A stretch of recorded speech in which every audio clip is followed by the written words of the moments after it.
Yeah, man, it's your boy Killer B, the goddamn witch finder general. You got a witch, I'll burn their asses up. We got a good one for y'all today. This is something else. This shit. I can't wait to do this video. All right, y'all. I'll be right back.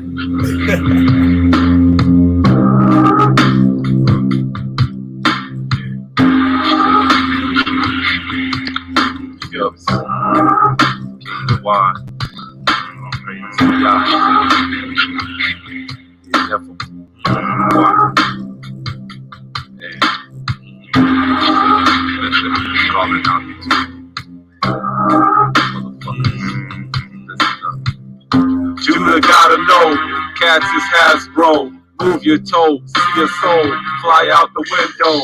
Versus Winslow's, catapult the mind beyond icicles. Land in Japan, where it trickles. The nickels catch they prey, seemingly, battingly through gaze. At bays, perfect the day. Watch Ashkenaz the Nazareth fade. Glad in nights, his sleep pervades. Sleigh bells ring up top. Everglades.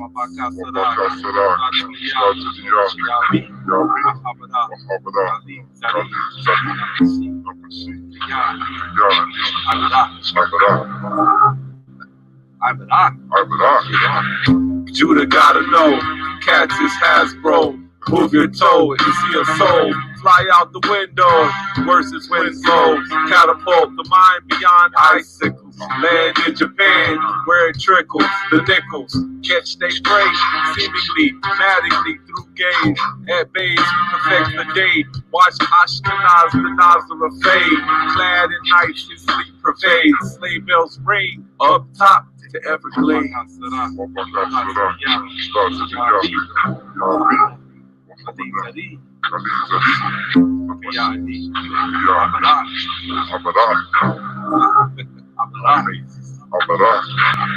Abstract mind beyond temple design, yet construct temples in the rhyme. Seen beyond fair weather friends. What kind of time do you spend? Lend not to a pig, they only kill what you dig. Took a swig, called a nig. Thoughts are algebraic and trig. While y'all lighten up sig, y'all Guinness contains squid. Open the lid to read out commands, law and testimonies. Phonies be damned. They call Shem a sham. Have you worshiping spinach lambs? Oh, so nervous, oh, so pervish. Lost in mania, more than whirling dervish. How can he hurt this? Said my perishing man. Tell on myself, oh damn. Ran with a pack of wolves till I heard the hoods. Turned my I can into I could. Rock my locks to show study, knowing got Yahweh all above me. Lovely as I think about Yasharal, I'm on the brink. Brinks got our city on ink, delivered to you faster than you blink.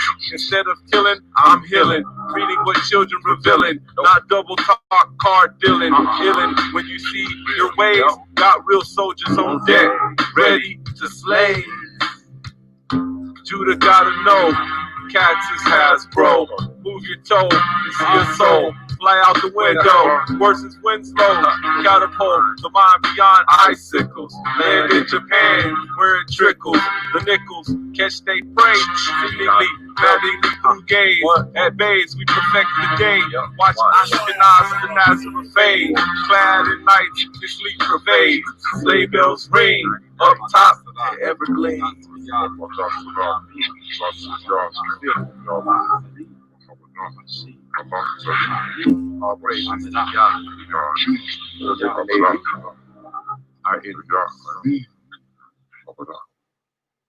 Peace, peace, peace. It's your boy, goddamn Killer B, motherfucking witch finder general, back at your asses again. Shit, 15-foot Moses. Goddamn. Yeah, I just think I hip to this today. So I was in the midst of doing crazy stuff, and I got hit with that. I was like, what? 15 feet? I was like, yo, what the fuck? Yo, I gotta do a video on this. So I just pulled up some stuff real quick. Like, I didn't even read half this shit. So y'all gonna learn along with me, right? I only read one article on this, but I got like 2 on stuff. And speaking about the MIDRASH, right? So we're gonna get into that a little bit in this 15-foot Jesus, what this all means. Shit. If Moses was 15 feet. Y'all Hebrew Israelites got something to explain. So we got some crazy shit going on, man. We got some crazy shit. Let's see if some more people get up in here. Please hit that like button. Share this video so we get this information out to the people. Hit that subscribe button if you haven't already, so you guys can be up to par with Killer B and all this information when it drops. All right. So, yeah, man. Moses is 15 feet. God dang. Well, I guess it's 10 to 15 feet. I haven't really got to the root of it yet. But shout out to my boy Malachi and stuff to hit me with this information. Yeah, we're gonna learn a little something today. We're gonna learn a little something. MIDRASH, I never really read it. I have dove into it just to make a couple of quick points and stuff that someone was speaking about it in the past and stuff like that. But I never really got down to really study it or anything like that. Seems like pretty interesting writings. So yeah, we can get right into this damn thing. See my homegirl P pop up in here first, though. See my homegirl P pop up.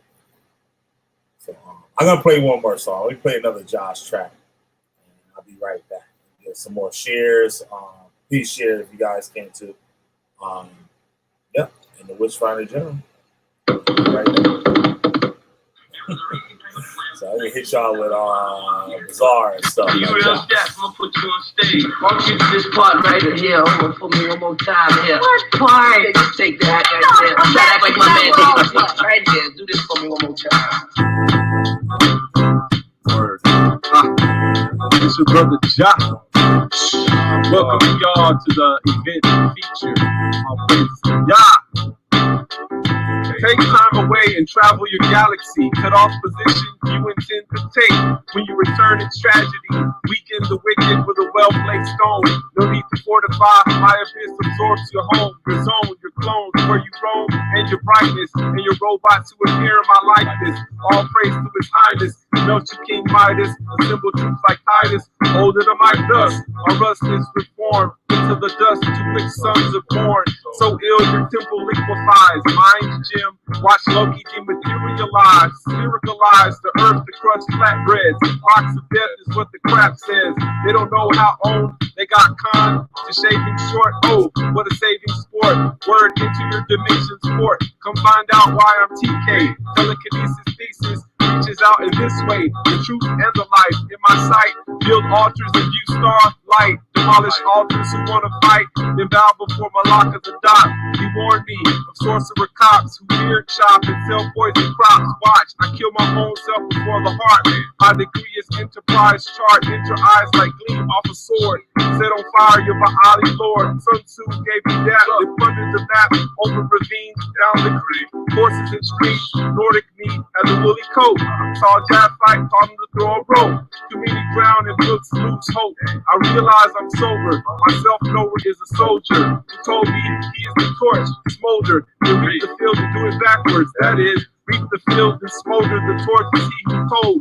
Y'all crash like Steve McQueen. Elizabeth on your money team. Killer priest, traverse dreams. Sniper warnings of killer bees. Oh, about that situation. Switching hand placement. Grandma, since ancient, she gives thanks and tell you about Joseph. Told them to wait outside in this. Your Akub gotta be about father business. Share it as the meek shall inherit. Cats didn't listen when I told them I prepare it. Loops of the swift chariot. Elisha marriage. Chock full of despair. And when Jah returned, he dipped water and burned. My time frames have sharp corners. That stab box heads and joiners. Corners out of the board show examples to the students. Orcas in the hordes forced to swim through sewage. Goddamn, your words are challenging.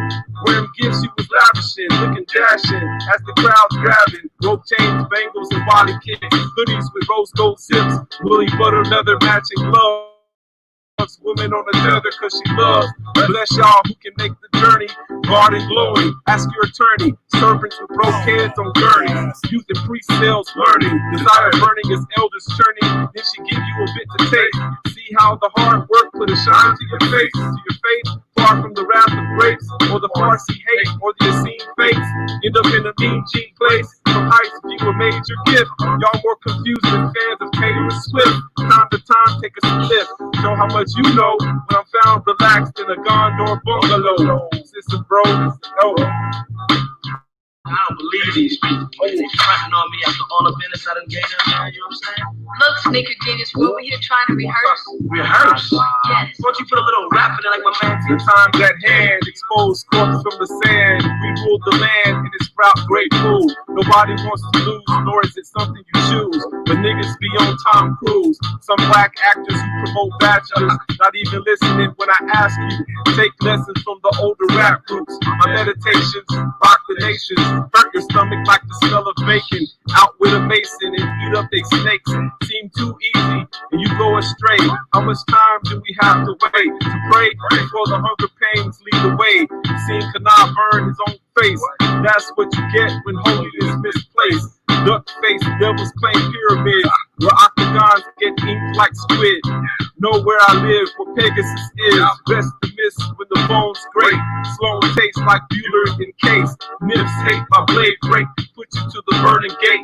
Alive and well, living action do tell. Smooth as rails, especially when Henry finished it. My rhyme scheme is called Do Not Diminish. While you remain timid, sandbar to sandlot. Football stars caught.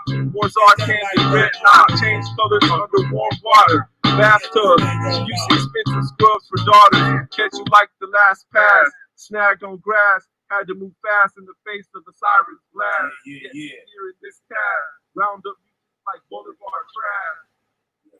Yes, sir. That was Josh with his track Bizarre. Right. Killer B up in the building and shit. We gonna get this little thing here, a little lesson on here about this tall ass motherfucking Moses and shit. I ain't never heard this shit before in my life. I just got it dropped on me today, and I was like, shit, I gotta look this up, right? So I got right on it. And stuff. I had time to really study it too much and shit. Got Willie Grits hit me and shit. Come on in here, Willie Grits.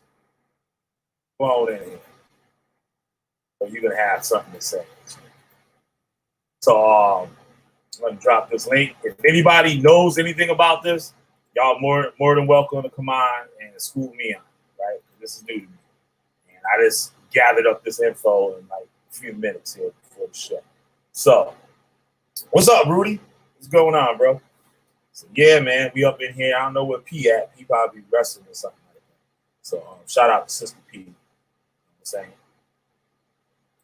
So, yeah, I'm going to get to this first article and stuff, right? This is written by a lady. Willie Grits playing goddamn video games.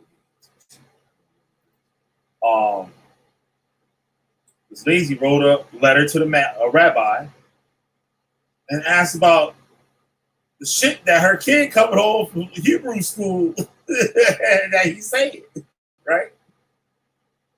So the little bugger coming in the house talking crazy and shit. They looking at him like, yo, what the fuck wrong with you, nigga? Where the hell you get this shit from? The rabbi told me. Right? So I'm gonna read to this article here. Share my screen.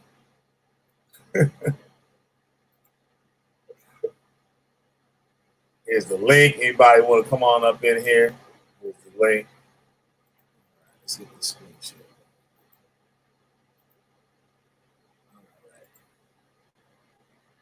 There we go. Right? Little dude coming up to the crib like, goddamn, Moses is taller than a motherfucker, man. Right? So this letter goes as my Kavod Radbitson, I guess that's how you pronounce that, nudged me so much, and she was so nice about it until I put my little boy in their Hebrew school. It's wonderful to see the enthusiasm which he comes home and tells me all the stories. But some of them are more than a little fantastic. Moses turns out to be 10 feet tall, and Pharaoh is 1 foot tall. When we get to Mashiach times, when candy is growing on trees it only gets wilder from there. Don't you think Moses would be at least as believable a teacher and liberator at a moderate 5'9", just as Pharaoh is villainous enough without shrinking him to the height of a cucumber? The same applies to the Moshiach times. I want my child to understand that we are working towards a beautiful world of peace and wisdom. Candies on trees, as though my little guy doesn't have enough candies already, only serves to distract from that idea. Now, listen closely what she's saying, right? I read that not all these stories are meant as historical fact, but they all have deep meaning. But my child takes everything at face value. Notice she's saying the child takes everything at face value. I'm concerned about when he grows up and figures that he was told a string of fisherman tales. How will he know what's for real and what's fantasy? Right? So you have this concerned mother with her kid coming home from Hebrew school, telling her all these crazy ass stories. And this fool had the nerve to say that Moses was 10 feet tall and Pharaoh was 1 foot tall, right? So she's concerned with that. Say, I want my child to grow up, work towards this a wonderful life, have peace in his life and stuff like that. And these crazy ass stories kind of hindered his growth. You know what I mean? Becoming a man and all these stuff, with all these crazy ass stories, right? So you notice what she's saying, right? So she knows the shit ain't good, right? And they telling the kid this stuff. Now, as we see these Black Hebrew Israelite extremists like to take everything literal in the Bible. A man lived inside of a fish for a few days. Honking donkeys. Right? Fucking splitting fucking big bodies of water and shit and walking for goddamn a week through the goddamn sea. Right? Yeah, right? They thought people were shorter back then. So as you see here, Moses was goddamn 10 cubits and shit, right? So, read on here. Dear Jewish mother, this is the rabbi. Actually, the Talmud says that Moses was 10 cubits tall. That puts him at about 15 feet, which doesn't help you much. Neither will it help at Pharaoh at 1 cubit. Would have to be an English cucumber, right? So let's go to this this writing here in the Talmud.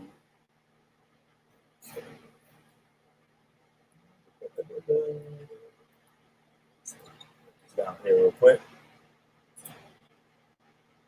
Berachot 54b. Right, the William Davidson Talmud, right? So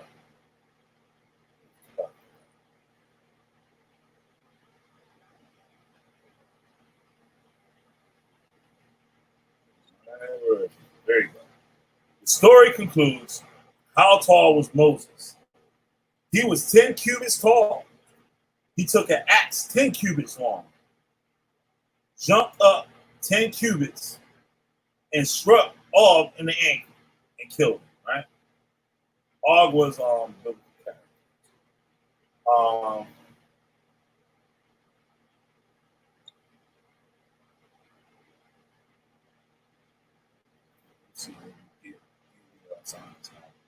like I said, I just pulled this shit up.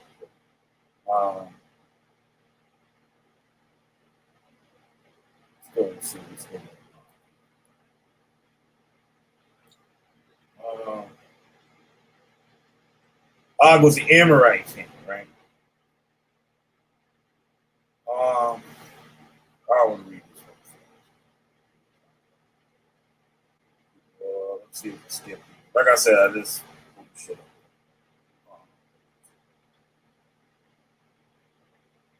Okay, here we go. In the Talmud, the Jewish Talmud embellishes the story, stating that Og was so large that he sought the destruction of the Israelites by uprooting a mountain so large that it would have crushed the entire Israelite encampment. Think about that. The Lord caused a swarm of ants to dig away the center of the mountain, which was resting on Og's head. The mountain then fell onto Og's shoulders. As Og attempted to lift the mountain off himself, the Lord caused Og's teeth to lengthen outwards, becoming embedded into the mountain that was now surrounding his head.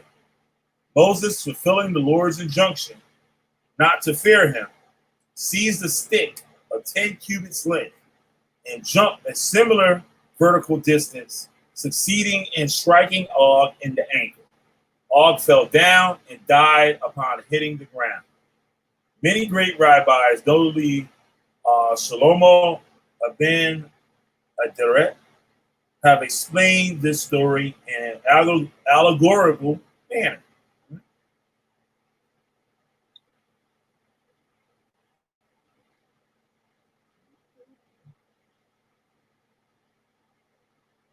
Famous and much painted episodes include the fight with the prophet Moses, and this is in Islam, and his fishing and frying of whales while he stands just about knee deep in the ocean.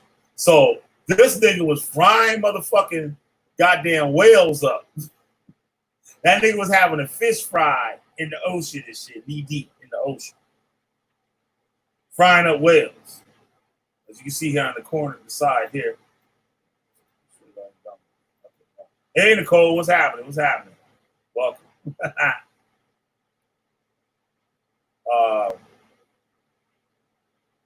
Carries a mountain which to kill Moses and his men, right? So here we go, some crazy kooky ass stories once again. All right. 2nd century BC apocryphal book, Ovius the Giant, the book of giants depict the adventures of the giant named Ovius, who fought a great dragon and who was supposedly either identical with the biblical Og or was Og's father. Okay.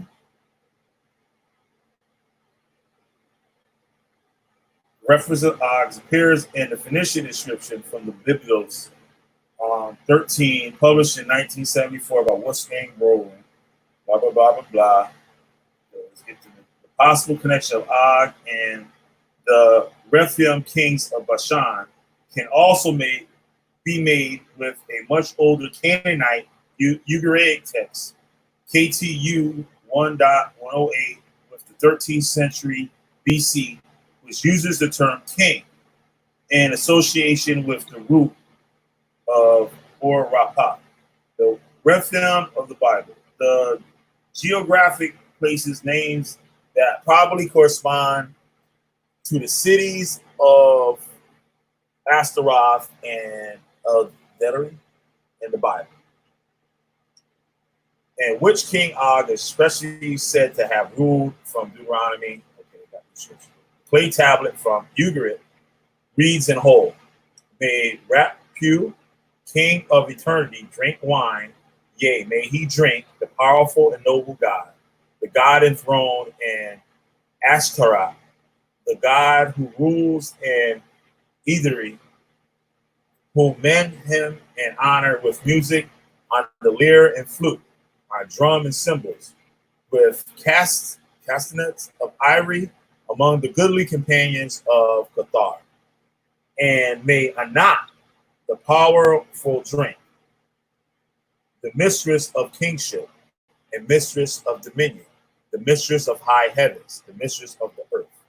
Og's existence and true identity is his, right?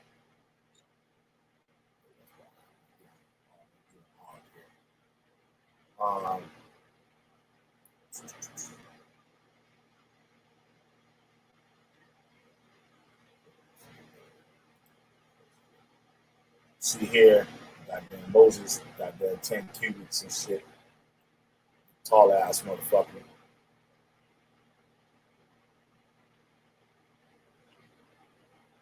What the fuck? That's a no. I gotta do a show on that one. Muhammad said women make sperm in their ribs. I gotta look that shit up right there. That's another video right there. But as we see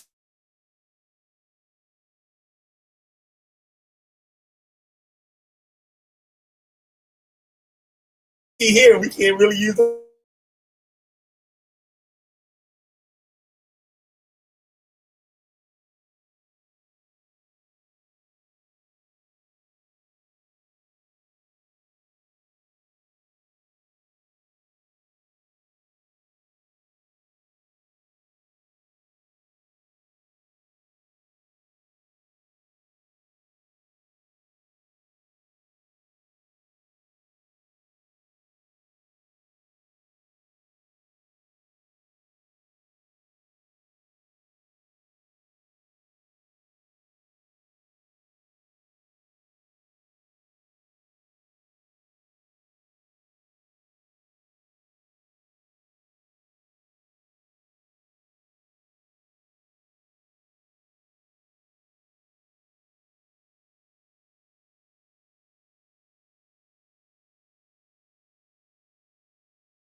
Okay, I'm back.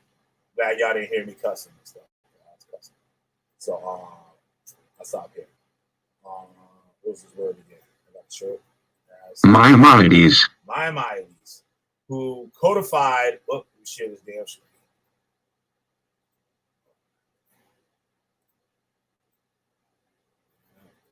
Maimonides, who codified Jewish law 800 years ago, determined that believing in God who has a body is heresy.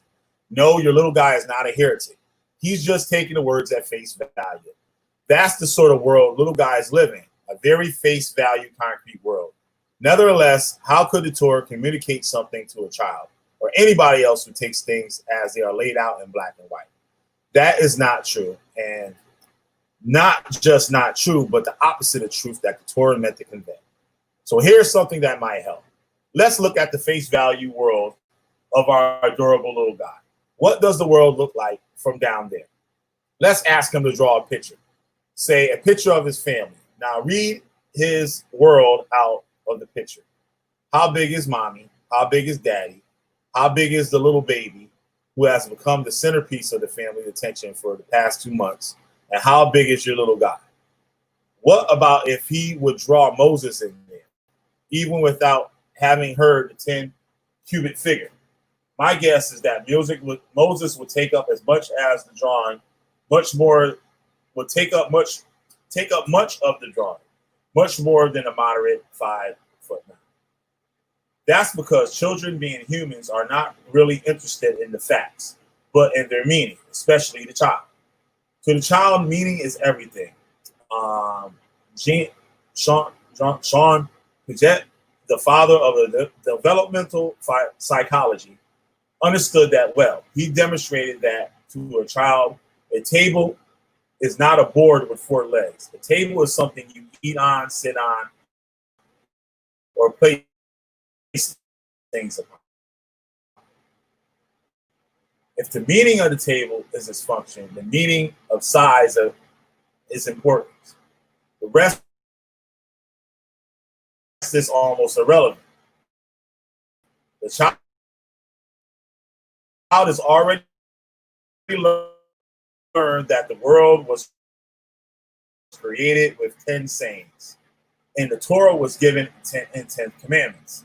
The 10-cubit Moses to the child is a person who has as important the Torah that he gave. Part some representative of the physical dimensions necessary to deal with our own world in its own terms. What you were able to tell to him at 6 years old by describing a 10-cubit Moses will now communicate by talking with the power of the spirit that breathed inside Moses. How Moses viewed the world from a place far beyond anyone else, and how he lived on another plane of reality. The older the child gets, more information through abstract concepts and much more subtle metaphors than you will give the small child. But the idea inside those concepts and metaphors are not charged. Who knows better? It turns out that, in a way, a small child has a clearer grasp of Moses' greatness than the adult. In the adult's world, there's a gap between the world of the human spirit and the world of the tangible matter and sensation. For the small child, it's all one. The greatness of Moses' spirit for the child is as real as his physical body. The same with God's hand. The child is not interested in the size of a hand of anatomical reason, anatomical reason. He wants to know how far that hand can throw a ball, how tight would it be, how tight would be its grasp if it shook your hand, and how much power the person behind the hand might weld through it. So too, when the child thinks of God Almighty's hand, he's thinking of the meaning behind it. God's hand is powerful beyond belief. As he matures and continues learning, his concept of God will also mature. He looks back at how he thought of God in his powerful hand as a child, and all that he learned will take a deeper meaning. Further down the path of life, he'll learn that the Kabbalists call God infinite light. Hard to imagine infinite light with a hand sticking out. He may also learn how later Kabbalists taught that God is yet beyond the infinite and certainly beyond light. He may even think deeply into those concepts and develop some inkling of what they all mean.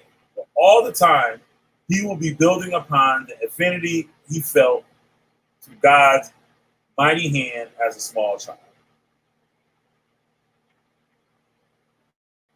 When the Mashiach comes, we'll all see the world in a whole new way. As deep as you or your child may have understood anything at this point, it will seem more than childish in comparison to what will unfold before your eyes then, no matter how abstractly ethereally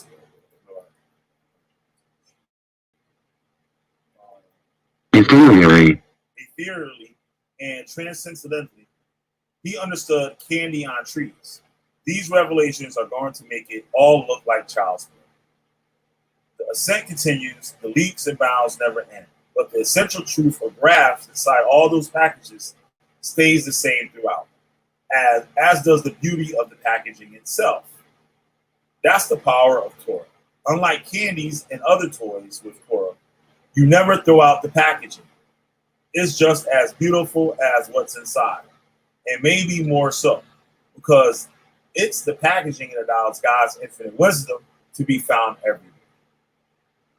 As the sun is reflected in the ocean, in a pond, in a cup of water, and a tiny droplet of dew on a blade of grass, exactly the same sun, just less grand and brighter. So the Torah enters into the world of each one of us, and each according to the perimeters of his or her particular will. The truth be told, and that a tiny droplet, undistorted by the ripples of outside disturbances, the sun's image shines most pristine and clear. As a wise rabbi once commented, when I pray with the mind of a small child. The adult has ideas, concepts, and abstractions. The child has God alone. The parable and metaphors, the wild and fantastic tales of the Talmud and Midrash, they are all beautiful and they are true. At each stage in life, we can find a new depth within them. But they are most true because they communicate truth into the world of the small child. And all of us, as much as we may mature into adults, must always hold on to that child inside, small child inside, because it is there that truth and beauty resides most pristine. I know you're asking about your child, but like the flight attendant tells you before takeoff, you got to put on your own oxygen mask before helping your child. Get some of that oxygen and dive beneath the sea of Midrash yourself. Look into the classic commentaries and honor their meaning. In an upcoming series, is MIDRASH real? All right. So, shoot, damn fire. Right. We'll read some of these comments here. Shaw saying, "What up, Josh? Come on in here if you want."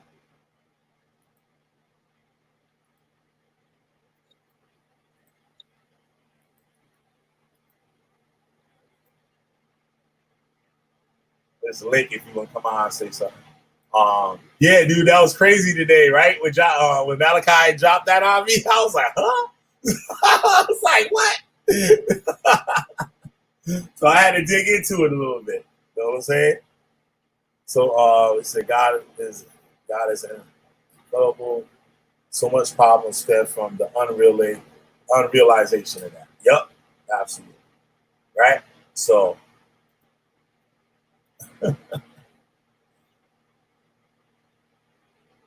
right. I have a few problems. Donovan said, Moses 10 cubits. I have a few problems with your explanation of this issue. According to your explanation, the Talmudic statement that Moses was 10 cubits tall was only aimed at children, not at adults.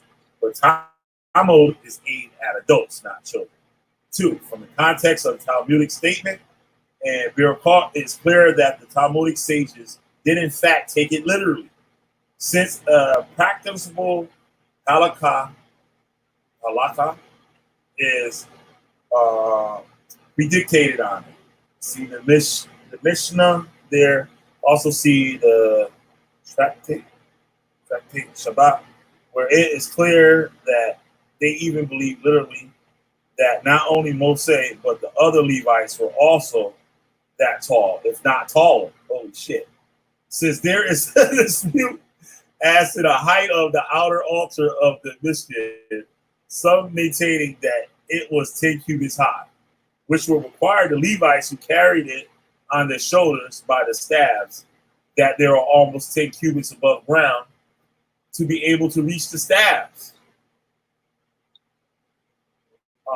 Rembam is in fact rules this to be the Holocaust.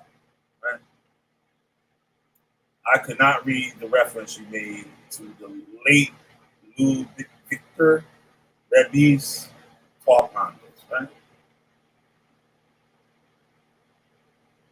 Yeah. There's another interesting way here I wanted to read.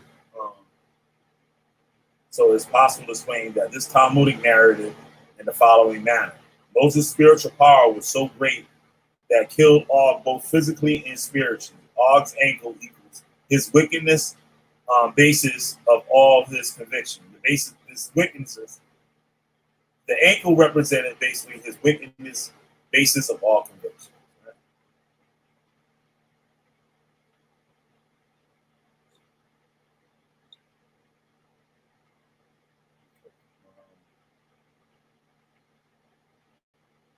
I said, does this is that we take it literally? And Moshe was 10 cubits tall, hitting Og that was 10 with a 10 cubit stab to reach his ankle, would place Og at a staggering height, that of a building. Yet in the Torah, we are told that the dimensions of Og's bed, though well beyond the standard king size, it was not nearly the height of a building. MIDRASH versus the shot.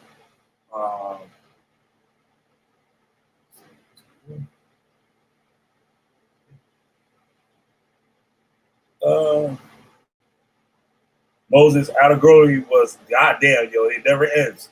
Moses allegorically was 100 feet tall, a master in the mitzvahs and selected by Hashem. No prophet ever was or will be as great as Moses, our teacher. However, the Torah does not state if anyone else will get a greater reward in the world to come. It shows the greatness of Hashem and potential greatness in humans. I'm very excited to hear that you're doing this series called MIDRASH for Real. This is important.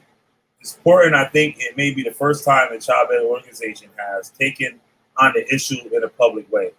I hope to look into Maharasha on the story of Moshe killing Og. 10 feet, 10 cubits, 10 cubits, 10 cubits, mountains and ants, etc.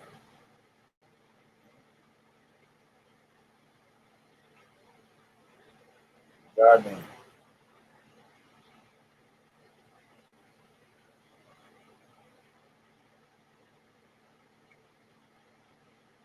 Moses had a deficit. It was not in height. It was in speech. He was suffering from speech fluency. He needed his brother Aaron to speak for him when he approached Pharaoh. Hashem chose Moses because he was humble.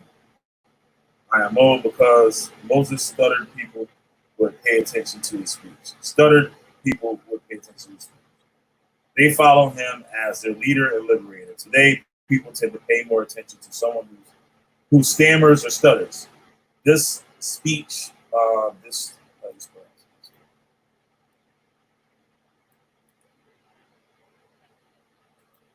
Dysarthria. The fuck? Dysarthria, whatever.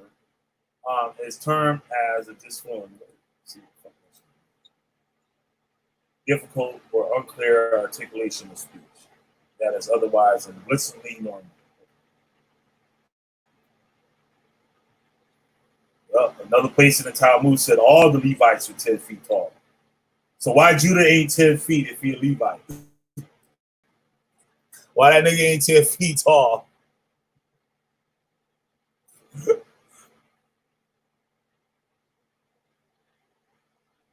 All right. Let's get to the next article here. All right.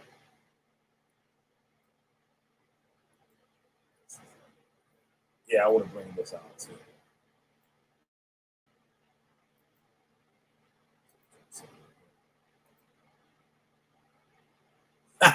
Yeah, 15-foot Moses. Yo, you ever heard of that rapper back in the day? MC 900-foot Jesus? I don't know if you ever heard of that dude before. MC 900-foot Jesus. That's some old school shit. I brought the album. It was whack as fuck. I might check it out after the show and shit. See what I think of it now. Back then, that shit was corny.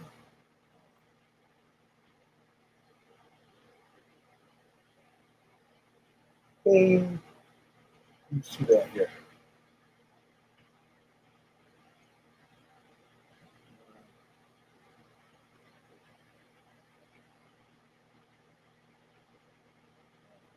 See that?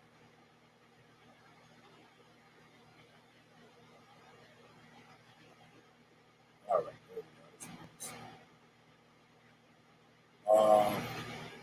The second statement, a bizarre description of Pharaoh as a midget with a member slightly longer than himself, is tangentially related to the first statement, since Pharaoh is described as wearing a cubit-long beard. All right.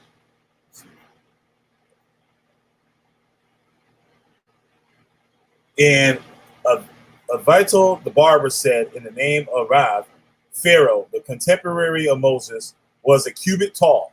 His beard was a cubit long, and his penis was a cubit and a finger breadth. To fulfill that which it says, and he set up over it the lowest of men. Wait, so it's saying here that Pharaoh was a cubit tall, and his beard was a cubit long, And his penis was also a cubit plus a finger breadth long. Hey, yo. Hey. Just picture that shit in your head. That's a weird looking motherfucker and shit, yo. That's a weird looking motherfucker, boy.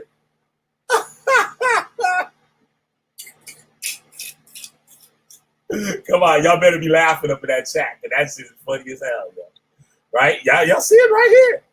The exegetical, goddamn, oh shit, I can't check out how to pronounce that shit. Basis of the statement is not entirely clear. The proof text is taken from Nebuchadnezzar's second dream, whereas a holy washer commands, cut down the tree, chop off the branches, strip off the foliage, and scatter its fruit. But leaves its stump and roots in the ground, which the band of iron and bronze, right? While the interpretation of the vision of Daniel relates to the fall of Nebuchadnezzar from power, a tall tree, to the lowest of men, the rabbis further expound that Nebuchadnezzar was physically a midget. Again, the lowest of men. See? Interestingly, Rab applies a verse to Pharaoh and describes him as a midget in Acts 3, with a cubit long beard, perhaps a reference to a hacked foliage, right? But whose member had not been cut, leaves its stump and roots, and which remains slightly longer than a cubit, with a band, right? The third and final statement continues the discussion about Pharaoh, but does not have anything to do with facial hair. The barber said, in the name of Rab, Pharaoh, the contemporary of Moses, was a magus. As it says, behold, he goes out to the water.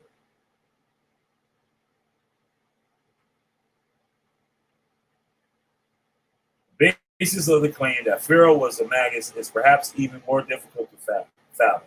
From a Mizrahic perspective, the verse contains the apparently extenuous detail of where Moses was to meet Pharaoh. Ancient Jewish interpreters offered explanations ranging from but now, for example, Pharaoh went to the water to cool off.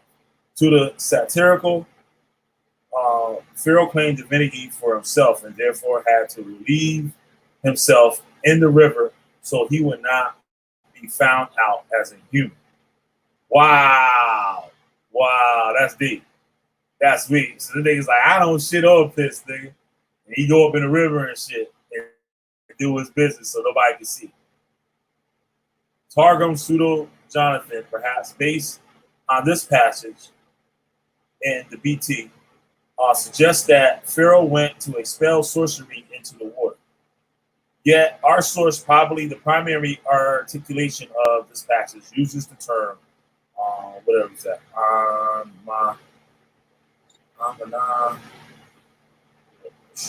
Sharia, some shit. A form of, whatever, I ain't trying to pronounce it. Which in the BT refers exclusively to Zoroaster, priests, and not to sorcerers. While it is possible that the statement in the BT refers to Zoroastrian water rituals, and this is the basis for the claim that Pharaoh was a magus, such an explanation would seem to fit far-fetched. There's more compelling factors that explain the claim that Pharaoh was a magus. First, the preceding depiction of Pharaoh in cubits, the cubit tall, cubit long beard, etc., may have triggered the association with Zoroastrian priests. Specifically, Jeffrey Herman was recently discussed the historical development to the story preserved in the PT that was initially told about two rabbis who visited Babylon and were threatened by powerful, violent Jews. As Herman points out in the BT, the story was reworked and refers to a group of sages who traveled through Nahardea and were instead attacked by non-Jews bearing Iranian names like Arda, Arta, and Pili-Baresh, while the PT paints a frightening image of violent Babylonian Jews wearing cubit-tall hats and speaking with deep voices. Right. Threatening non-Jews, apparently Persians, are themselves a cubit tall, which, when paired with the towering hat, sounds cartoonish rather than menacing. They look like I guess they would be like those trolls. Oh, where the little trolls? You know the little trolls and shit. They got the big cone head. What are the motherfuckers called? Not trolls, gnomes. Gnomes. They're like gnomes and shit. You know how they got that big ass head? I mean, a big ass cone on their head and shit. A cubit is exactly, I think it's like a foot and a couple inches or some shit. Let me see.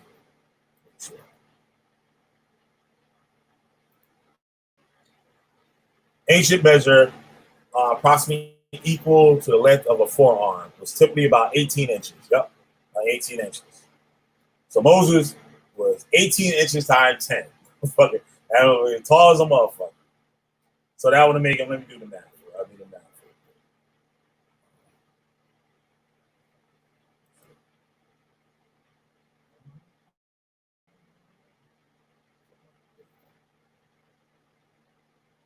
What the fuck is this?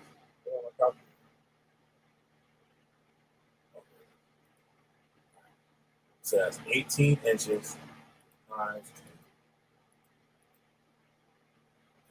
8 inches divided by 12. That's something bitch is 15 feet. Exactly. 15 goddamn feet. 15-foot Moses, nigga. What? That nigga didn't even have to part the Red Sea. You know, I can just walk his ass on through that motherfucker. Oh, Jesus. No fucking clue at all.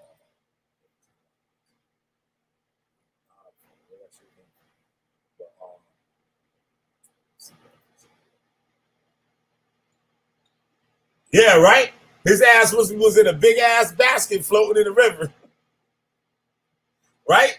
That was a big ass motherfucking basket.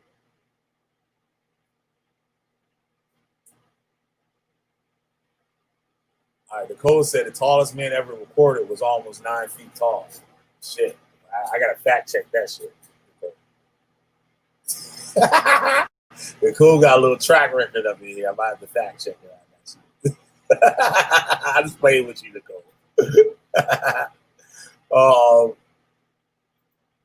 Okay.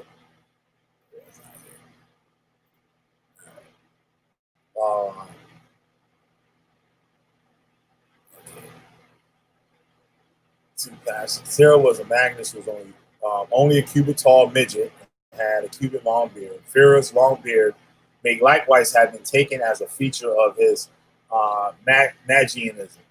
To be more specific, the vast majority of magician seals and seal impressions have bearded portraits. Notably, a Talmudic incident about a Magnus exhuman bodies pokes fun at his long beard, which is grabbed by the deceased. Since the teachings about Pharaoh appear at the end of the 3 statements and is allegedly attributed to Matilda Barber, it contains no reference to facial hair. It is possible that the attribution and perhaps also the biblical proof text is secondary. In any case, it seems possible that the claim that Pharaoh was a Magnus is probably related to a similar sounding association between the word Parva and Magnus, and the Bayonne and the Bahul sources. So, I'm going to put the link to this here in the chat for you guys. So you guys can check out this book. That's from the Shoshana Yaakov. All right, so I'm going to put that in the chat for you guys. That's the link there to that book I was just reading out of. And I got another one I'm going to grab some stuff out of this. That off.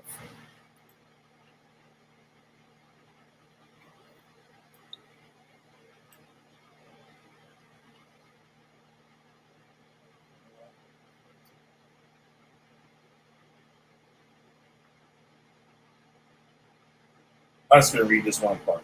The only comment in Exodus which is directly germane to our inquiry is the following. Abatal, the hairdresser, and the name of Pharaoh. This is the same thing I just read, actually. The shock of his hair or phallus. It was a cubit tall and his beard a cubit long. And his shock of hair or phallus was a cubit and a span, justifying that what is said, and he set us up over the lowest of men. And he further said, Pharaoh in the time of Moses was a magus, because it is said, get thee unto Pharaoh in the morning. Lo, he goeth out into the world.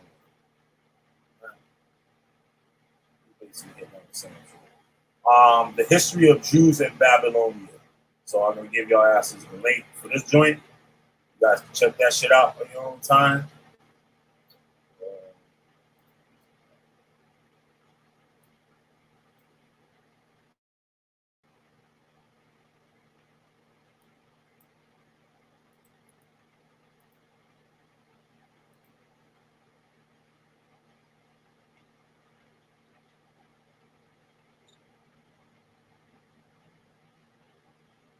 Maybe Moses couldn't get to the promised land and shit. How did that nigga even walk in the tabernacle if he was 15 feet?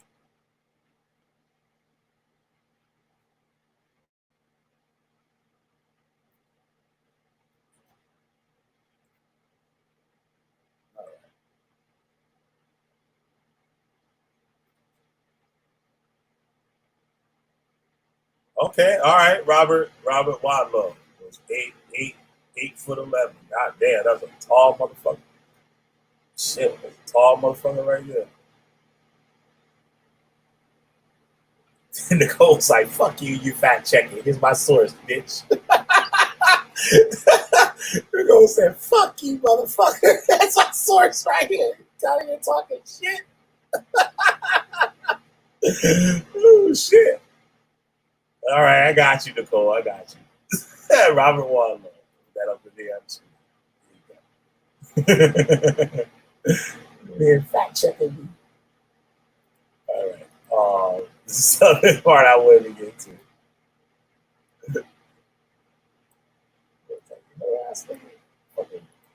Fact checking shit, motherfucker. I got the shit right here. It's MIDRASH for real. Part 1 of the series of the truth behind their Talmudic tales. Right? Once again, Rabbi Shmuel Zalman rested his head on his arms. Finally, he lifted his head, opened his eyes, and asked, how do you explain to the students the verse? And Isaac trembled, and a very great tremble. Right? To explain according to Rashi's first explanation, I replied that Isaac was perplexed. And why, he asked me, do you not explain to your students why Rashi says in the name of the Midrash that Isaac saw hell open wide beneath him? My opinion, I answered, is that we should not confuse the weak minds of young children with stories of Agada, which is a narrative, the lore narrative in general, and certainly not with frightening matters such as hell and the like, especially when the child might find this quite problematic. How is it possible that the great wide hell that is constantly flaming, burning fire for more than 5,550 years should enter Isaac's room, while Esau with his father should remain alive without even their clothes being singed? Really true. So how then, he asked, does the Midrash assert that he saw hell open beneath him? I was silent and answering nothing. Obviously, I could not reply. Was this the first bit of nonsense to be found in the Midrash and Talmud? When he saw that I had nothing to reply, he said, Esau entered to see Isaac. And Isaac asked him, who is he? Esau answered, I am your son, the firstborn, Esau. This was a lie, because he had already sold his firstborn right to Jacob as a complete sale. And Isaac knew of this. At this point, Isaac trembled, a great trembling over the lie that Esau had told, in order to annul the laws of Torah. And since Esau was a liar, hell was truly open before him. Once he had concluded speaking, he leaned once again on his arms as at first. Then he lifted his head again, opened his eyes, and grasped one of the two lamps that was standing on the table. He lifted the lamp, stared at me, and said, when a man is a resident in Vilna, and he says he is from Samut. When he passes children before the fire of Molech and the enlightenment, he said he is a teacher. Then hell is open beneath him. Shit. Now, how many souls have you destroyed? And you still continue in your rebellion. Oh shit. These goddamn Judeans, goddamn it. Yes. you have been caught in your heresy. And all who reach this point shall never return. God damn, hear this shit, Josh? God damn.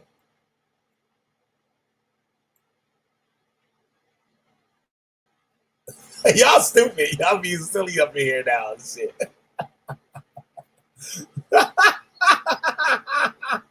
if Pharaoh chased after that nigga, yo, how big was the chariot? How big, real talk. How big was Pharaoh's chariot if that nigga was a foot tall? It was a cubit tall. If that nigga was 18 inches tall, how big was his motherfucking chariot?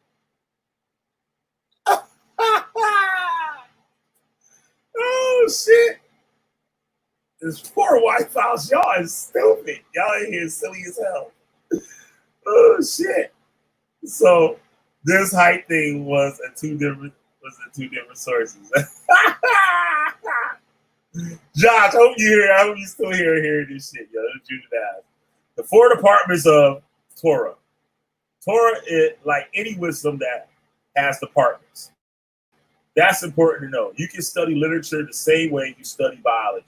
You can't critique poetry as you would journalism.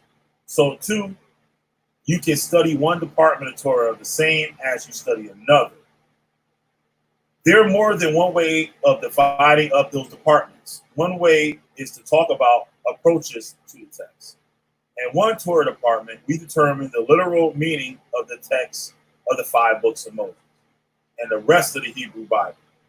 Here, basic commentators such as Rashi, Ramban, Rashbam, and Ibn Ezra are busy smoothing out the bumps as much as possible. We call that Peshat, which means making things as straightforward, smooth, and simple as possible. But not so simple. Some texts will never surrender their bumps. They're virtually screaming that they have more to say aside from their simple meaning. And really, every text of the Torah has infinitely more to say than the simple meaning. So another department looks at deeper meanings that these texts may be pointing to. Even those commentators that work their hardest to keep things as simple as possible can't avoid stepping into this department from time to time. Here we might discover these treasures to which the text is pointing by using similar wording and 2 key phrases, an extra word, particular phrasing, or another nuance. Often, such allusions allow the Talmudic sage to determine an application of those words and practice known as a halakha, or some other meaning that supplements the literal interpretations of the text. Sometimes a hint is provided by gematria, a numerical value of words. This approach of interpreting allusions and nuances is called remez, which is Torah interpretation at the level of elusive implication. Right? Finding deeper meanings and lessons in life is yet another department, which we call the Rush, a non-literal homiletic interpretation of scripture, as in the MIDRASH and Talmud. Or MIDRASH. And our basic commentators will again be found in these halls as well. MIDRASH often includes stories called Agada, some allegorical, some anecdotal,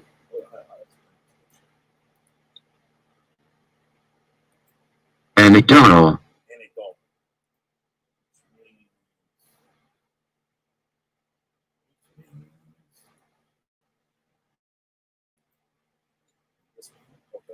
Not necessarily true or reliable, right? Because based on personal accounts rather than facts and research. some reaching far behind what we understand to be possible in our world. MIDRASH can be found strong throughout the Talmud, and many anthologies compiled contemporaneously with the Talmud or later. The largest, best-known collection is called MIDRASH Rabbah. Many of the juiciest Midrashims are collected in the classic commentary of Rashi. This despite Rashi's repeated insistence that I come only to explain the simple meanings of the text, because the text bubbles with meaning, frequently defying the steamroller of the strict literalists, demanding deeper interpretation at every turn. Then there's the secret meaning, the interpretation you would never know unless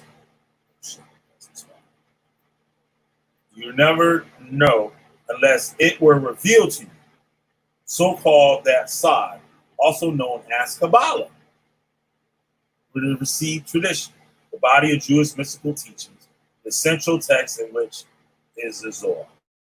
So, right? Here too, you'll find those same masters of simplicity. Rabban was probably the first to reveal such secrets in the general readers and commentary. The All Ha-Chaim, contemporary of Rabbi Chaim Ben Attar, reveals much more. Yet still in the language accessible to the general reader, the commentary of Rashi, you'll also find such secrets, only that you'll have to look hard to unearth them there. Indeed, very few of the classic commentaries are without frequent reference to the hidden wisdom, whether openly or between the lines. The Orchard of Torah, Rabbi Yitzhak Luria, whatever, the Ari constructs the acronym from these four departments: disciplines or levels of Pesach, Remez, the Rush, and Sod. Artists, meaning an orchard. He taught that every soul must delve into all four layers of the Torah and must continue to return to this world until having done so. Department, shot, simple meanings, world of action. It belongs to, and the Remez, which is the hinted meanings, belongs to the world of formation. The Rush, the deeper meanings, belongs to the world of creation. And the Sod, the secret meanings, belongs to the world of emanation. The Ari explains just how vital is the obligation. Let's see what y'all say.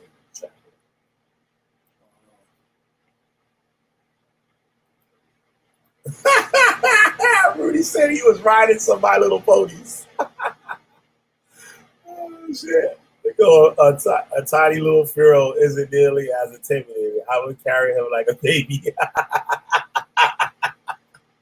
So, right, you got the little ass dude and shit talking shit to Moses, was supposed to be his son. Or whatever, nah, it wasn't supposed to be his son and shit. Or would it be? I don't know, whatever, right? But, right, the little ass dude walking around ruling over motherfuckers only a foot tall and shit. But he got a big ass dick. Like, fuck y'all motherfuckers, I got this big ass dick though.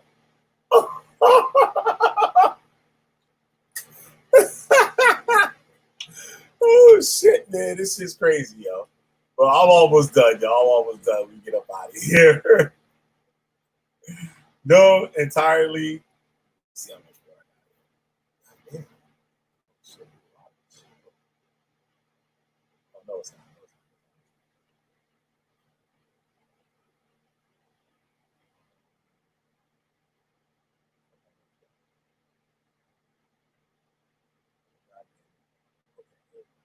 Knowing that entirely of all souls is 600,000 or no more. The Ari is speaking of general souls, which include within them many more souls. Now, the Torah is the root of all Jewish souls. For from there are only hewn, and within it they are rooted. Therefore, the Torah, there are 600,000 explanations, all of them according to Pesach. There are also 600,000 explanations of Remez, same thing in the Rush, same thing in Sod. So we found So we find that for every explanation of the 600,000 explanations, one Jewish soul comes into being. In the time to come, every Jewish person will graph the entire Torah according to the explanation that matches the root of his soul. As we said, it was from this explanation that this soul was created and brought into being. Very interesting.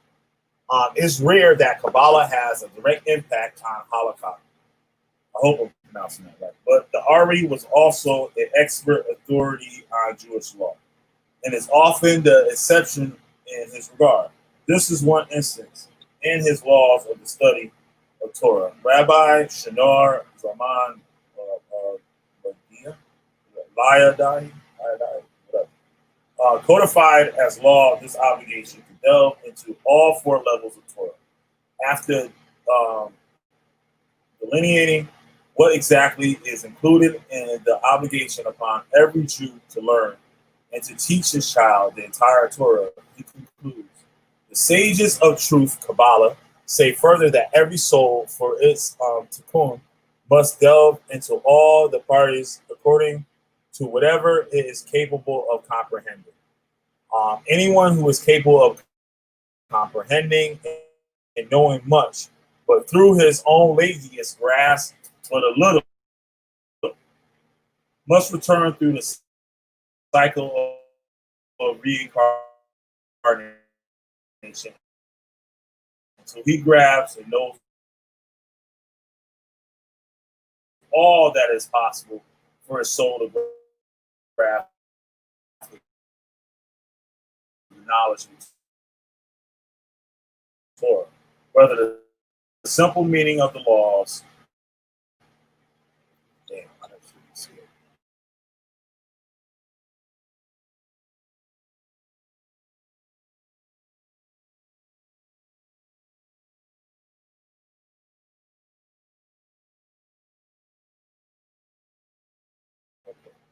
This is because all that your soul is capable of comprehending and knowing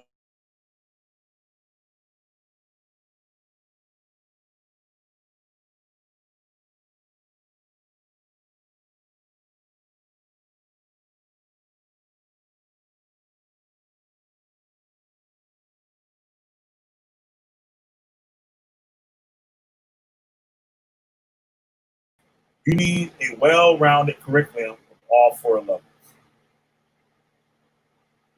Your firm foundation is your knowledge in the basic text of the Jewish people, with the tradition, commentaries of Rashi, Rabban, Rashbam, Ibn Ezra, and the others who explain the simplest meanings. You keep your daily life connected to that foundation with a good grasp to the do's and don'ts of halakha.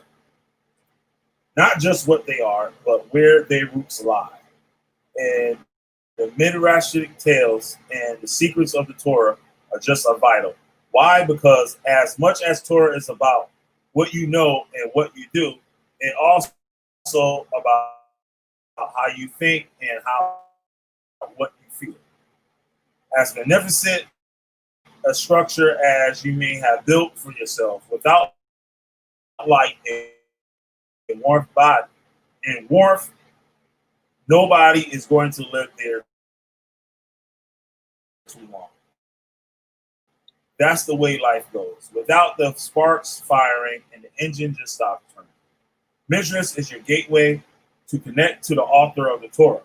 If you want to know the one who formed the universe, the Talmud,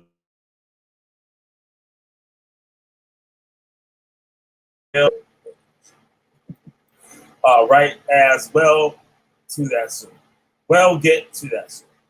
So that only those who are fit to receive them will discover them there. The Zohar provides a parable to explain why the Torah must speak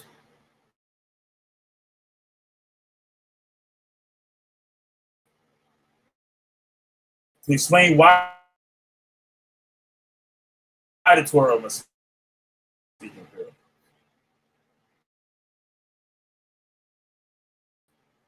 She was beautiful in appearance, beauty and form, and she hid herself within the secrets of her palace.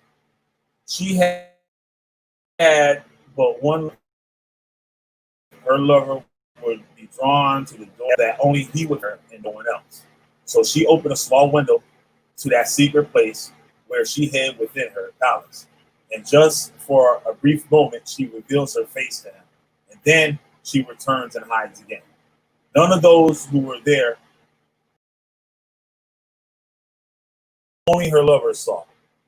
And his innards, his heart, and his soul were pulled after her.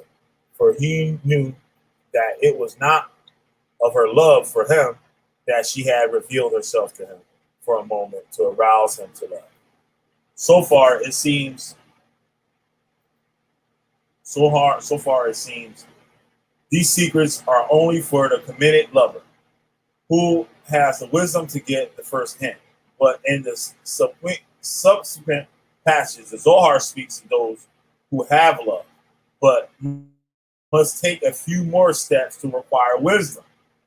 Come and see, this is the way of the Torah. At first, she permits herself to reveal herself to people, hinting to them in the flash of a moment. The one who knows, knows. And the one who does not, she turns her back on him. And she calls him a fool. And then the Torah says to the person to whom her back is turned, tell that fool that came here that I will speak to him. This is what is meant by the verse Proverbs 9:4. Who is a fool who turns her, lacking a heart? She speaks to him. He comes close to her. She permits herself to speak with him. But from behind a curtain, she speaks words according to his understanding, until she sees little by little. This is MIDRASH. Next, she sparks with him from behind a thin veil. She speaks in riddles. This is Algebra. Let's see what y'all say. Yo, y'all silly as hell, yo. Y'all silly as hell.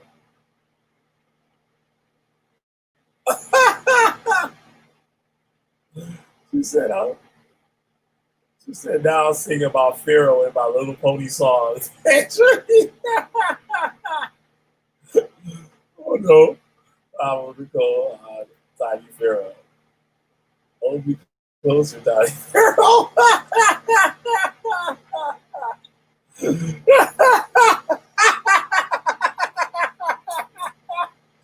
y'all niggas is crazy, yo. Y'all silly, yo. Y'all silly as hell. I'm glad y'all having fun, though. I'm glad y'all having fun.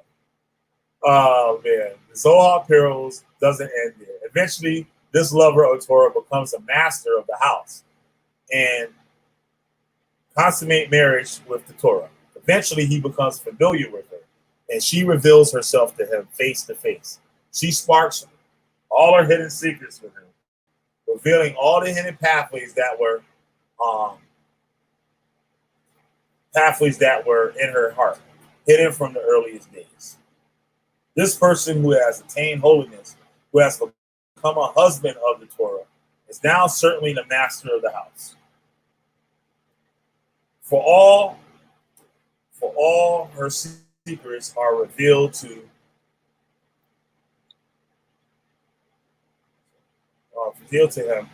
She does not distance herself or hide from him anything at all. She says to him, see the mysterious words that I hinted to you at first. See how many secrets were there. Now I will tell you what was meant. That's deep. The Empress clothing. This is the last.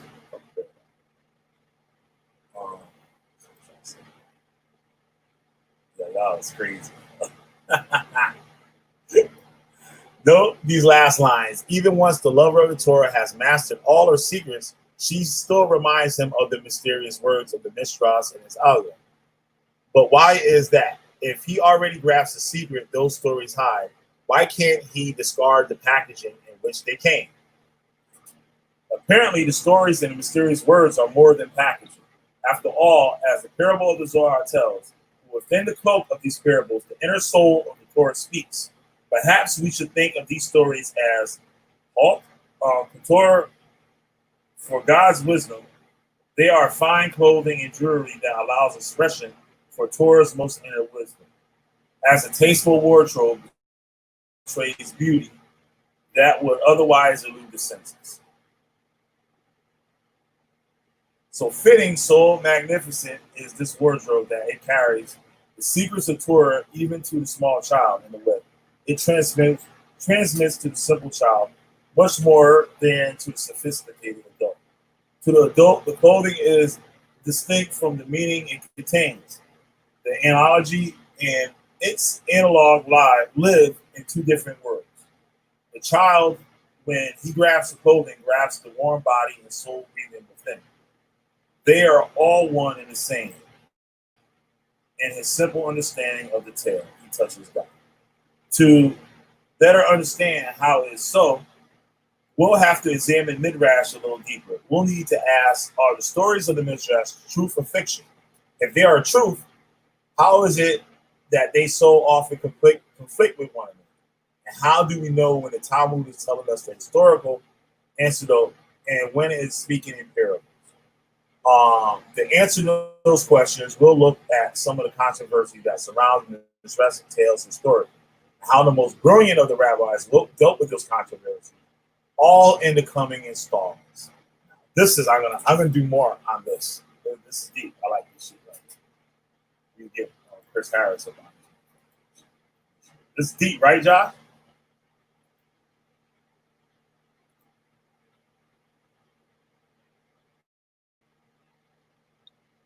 We talking about the MIDRASH, one of the Jewish writings, and peace, Siberius. Yeah, so we talk about the MIDRASH,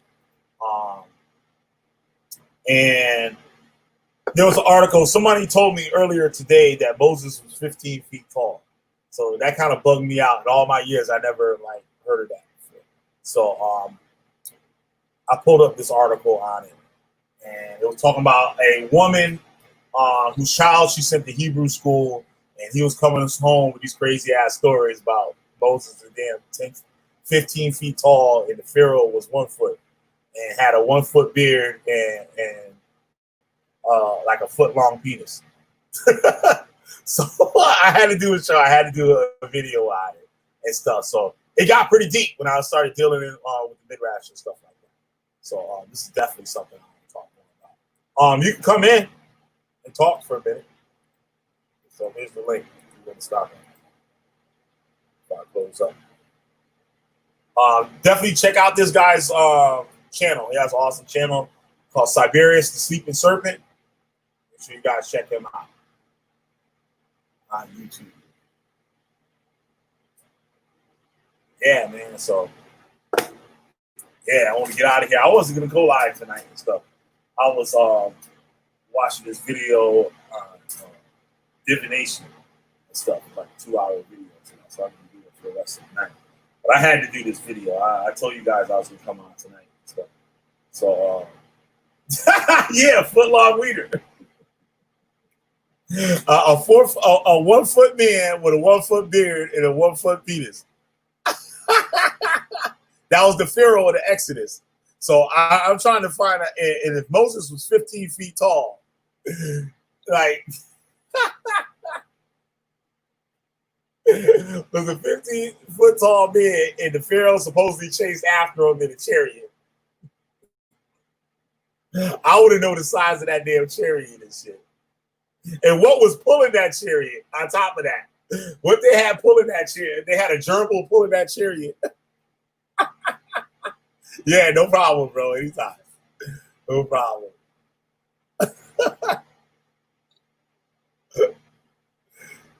So, yeah, I want to know what was pulling that chariot. That's what I want to know. What the hell was pulling that chariot? They had a hamster pulling the chariot.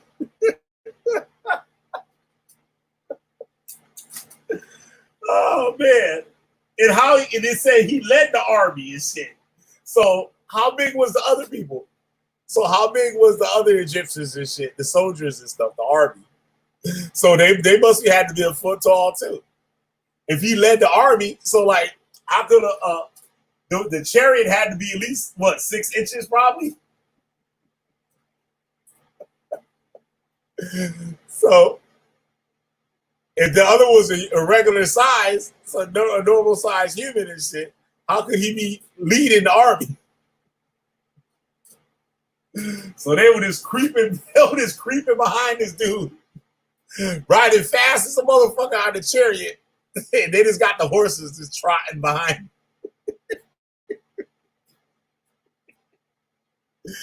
Oh man, this shit is crazy, yo. This shit is crazy. This is almost as crazy as when Booger Bear said that mountains were actually petrified giants. I don't know if y'all remember that video, yo. Y'all can go check that video out, yo. We fucking ragdolled that fool. That motherfucker said the giants and shit were the mountains. Oh shit. Oh man. Yeah, so the link is in the chat if anybody want to come on and say something. If not, I'll get my ass on out of here and shit. Y'all is crazy tonight, yo. With the My Little Pony. He was riding My Little Pony. Oh man. Oh man. Oh man. Yeah, man, I gotta get some areas on here, man. We gotta talk some of this esoteric stuff. I got a couple of questions and stuff I want to explain. Yeah, right? King of the Weeder. Yeah, right? Look, it's at a Fisher Price. Little Pony said Little People Chariot. Yo, this shit is crazy though. But what I read today pretty much broke it down. Like, you know what I mean? Like, they know that. So like when these stupid Hebrew Israelites and shit start taking all this shit literal, imagine if these niggas actually like believed and read the MIDRASH and the Talmud and shit. Just imagine that shit. How fucked up in the head they would be. They'll be a fucking 1,000 times worse than what they are now. They would have been locked up. The feds would have been locked them motherfuckers up. Yeah. They would have been locked those motherfuckers up. Out here on the street screaming, Pharaoh was only a foot tall. But the thing, yo, on some real shit. So now I gotta dig into this shit. Cause the Har from GMS Israelites and shit, which was House of David when I was fucking with them, right? Back in the day. So they used to tell us that chickens, wait. They said that, no. They said that a locust, like when they say how we eat locusts and stuff, like, right? So locusts are lawful for the Israelites to eat. So they were saying that locusts was the size of chickens. And that that the grapes, that it took 2 men to carry a bunch of grapes. And they proved that, they tried to prove that there was this wine. I still drink that wine. The wine is blazing and shit. It's like a kosher wine. It's called King David, right? And on the logo for the King David wine, it got 2 dudes holding a bunch of grapes. Like one bunch of, you know, like you got a bunch of grapes and shit, right? Just holding one bunch, like with a staff going through it. So it's like 2 men carrying it. And he was saying grapes were like the size of grapefruits. Now that nigga used to tell us, yo. Motherfucker was out of his motherfucking mind, yo. And said that, the locusts were the size of chickens, and that grapes were the size of like grapefruits. And what else? There's some other silly ass shit he used to tell us about things were bigger than others. Nah, they don't. They said the Talmud, that's the white man wrote that. The white man wrote that. They said if I had a 6-foot weeder, I'd be rocking a handicap sticker wherever I go.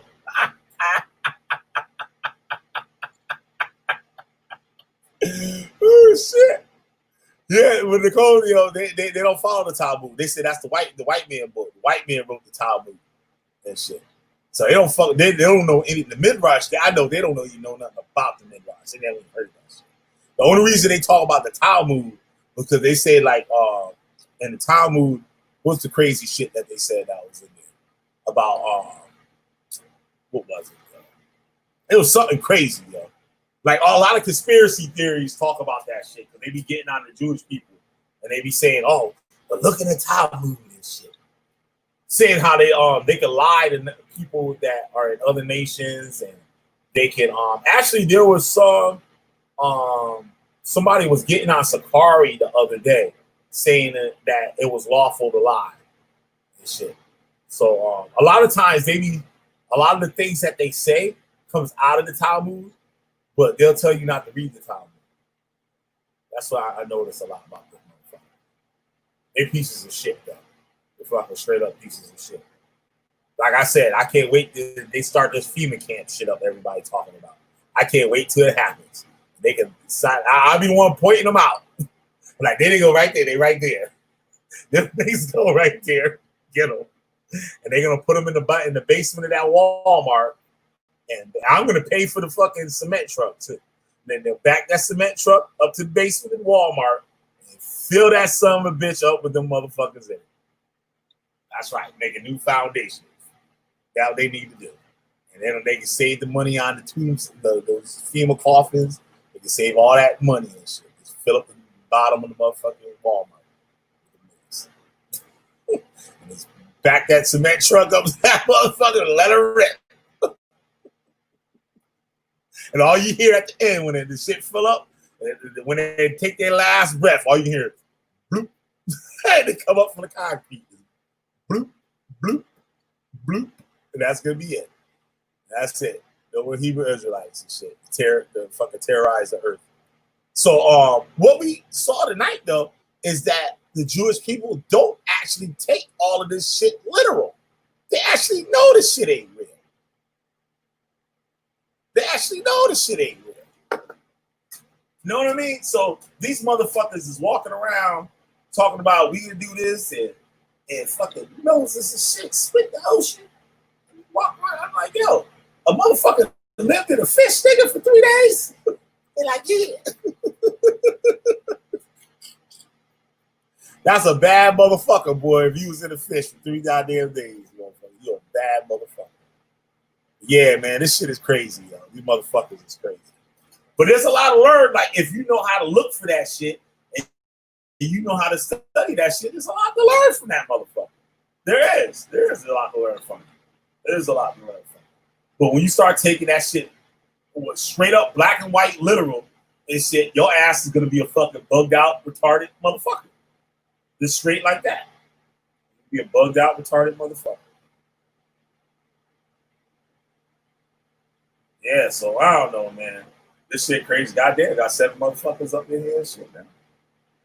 But yeah, this shit's crazy. So I want to do some more shows, man. I gotta get Siberius up on. Gotta get Siberius up on here. I got my other boy and stuff that's been like a Satanist since like 14 and shit. That motherfucker. That's his middle name and shit. Satanist. I gotta get him up on here. The man with the biggest penis in the world is registered disabled because of it. Well, goddamn, that nigga getting a check and everything and shit. Ain't that a bitch? That motherfucker getting a check and everything and shit. Ain't that a bitch? God damn. I'm gonna have to fact check your ass, Nicole, or you gonna put that source up there.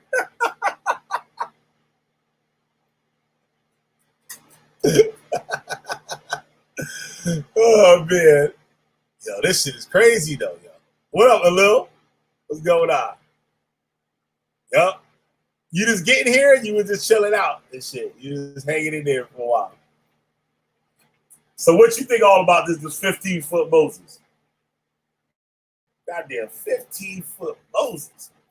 Well, what in the scriptures also say that remember King Solomon and shit? He said when Solomon died and it went who that Rehoboam, right? And they were trying to get him to chill out.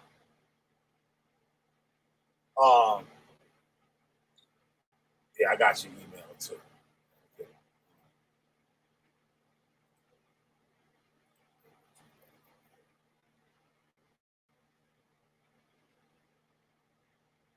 Is it on your one of your videos? Is the email on that? I can get it from your channel, right? I think I can.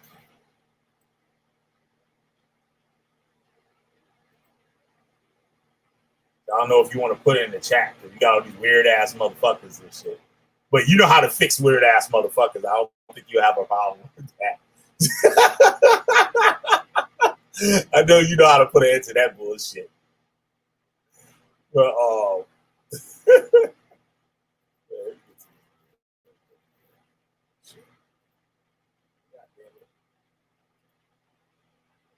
Yeah, so what I was saying, shit.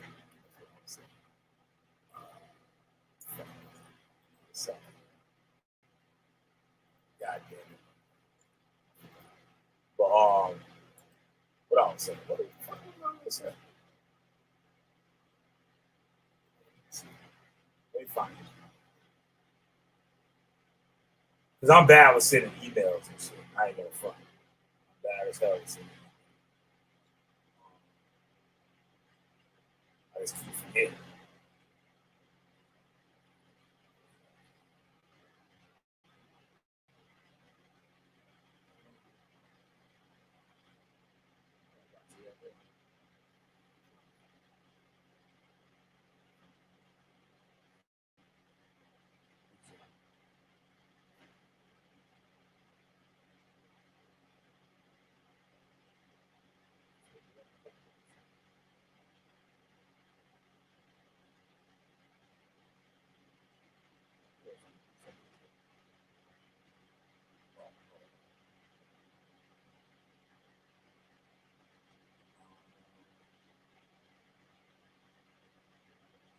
Yeah, shout out to Malachi too for dropping this information.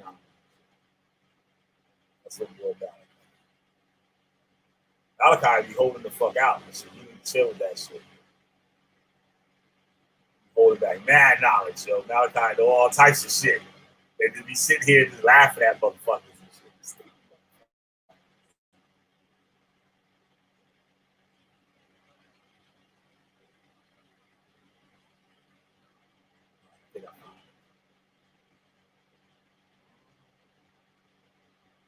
Okay, I got it. I got you email.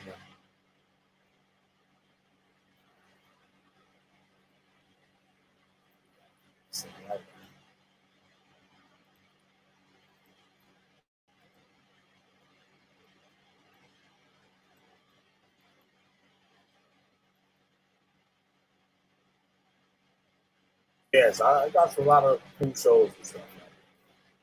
I changed up topics and stuff too.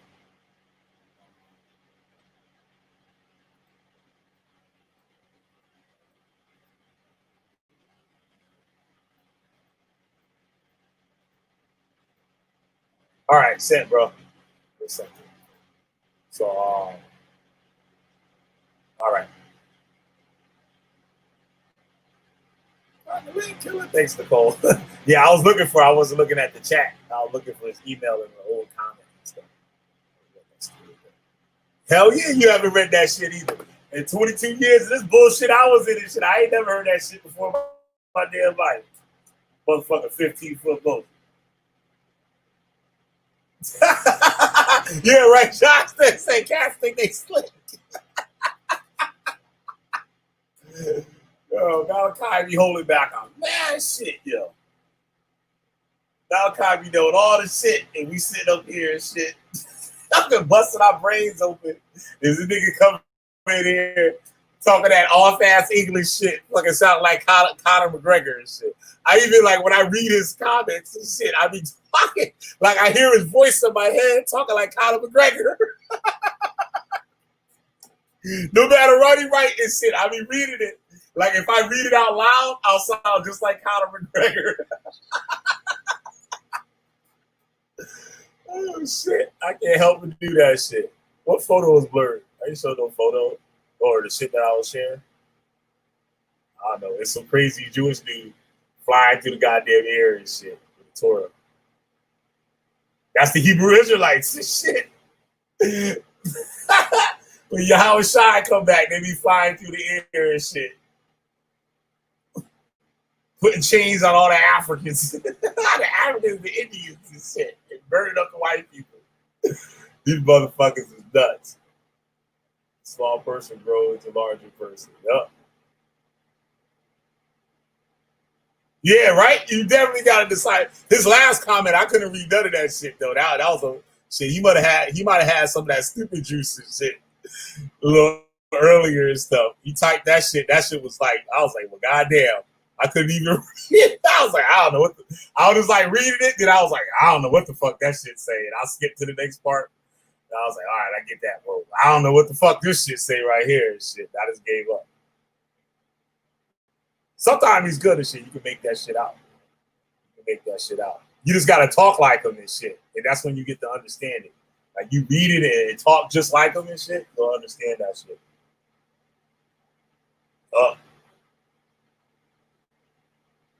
So yeah, I want to do some more videos on this MIDRASH thing and shit. But that little explanation, like what they gave on it, yo, that was pretty good. That was really a good article. I'm gonna put this article in the chat. So I guess there's more parts to it too.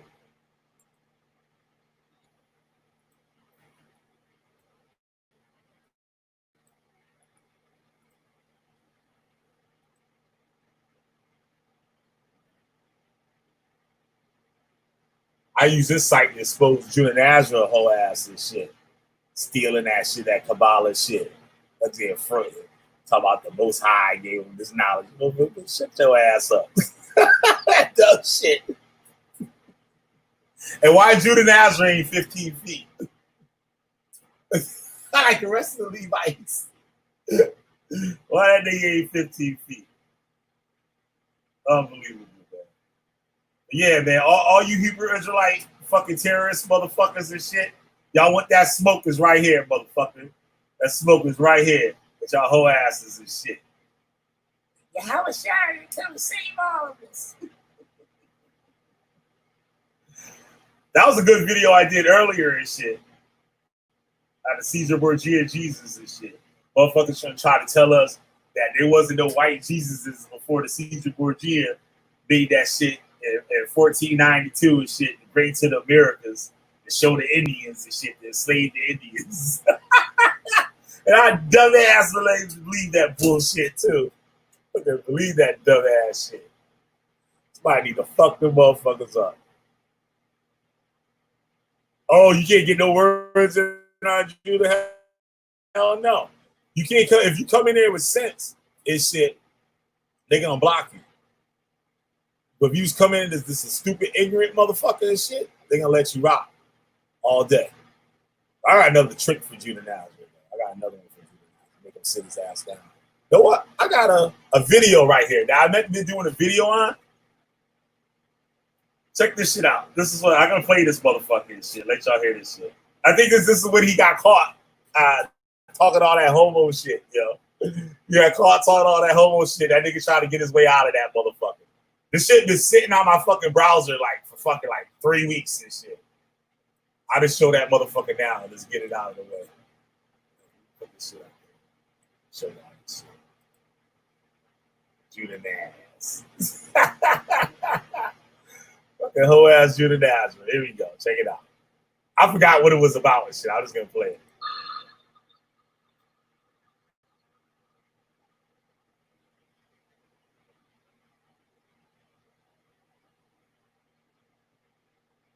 Goddamn, I don't know what WWE, maybe you meant to say, what? I don't know. I suck a mean D. My Will if has one. Ask Watch how we gonna get this nigga, y'all. Watch how we gonna get him. Watch how we Come get on, him. man. This is clearly somebody trolling. No, it ain't. No, it ain't. Wait a minute. Matter of fact, I wasn't even in Japan during October 18th, 2011. I was in America. We had an earthquake here in Japan. Lie. Lie number one. We all know. We all saw the video. When he went to you just gotta follow the law and everything is a fucking free for all. Let me burn. That's what killing me. That's what I'm talking about, yo. That's what I'm talking about, yo.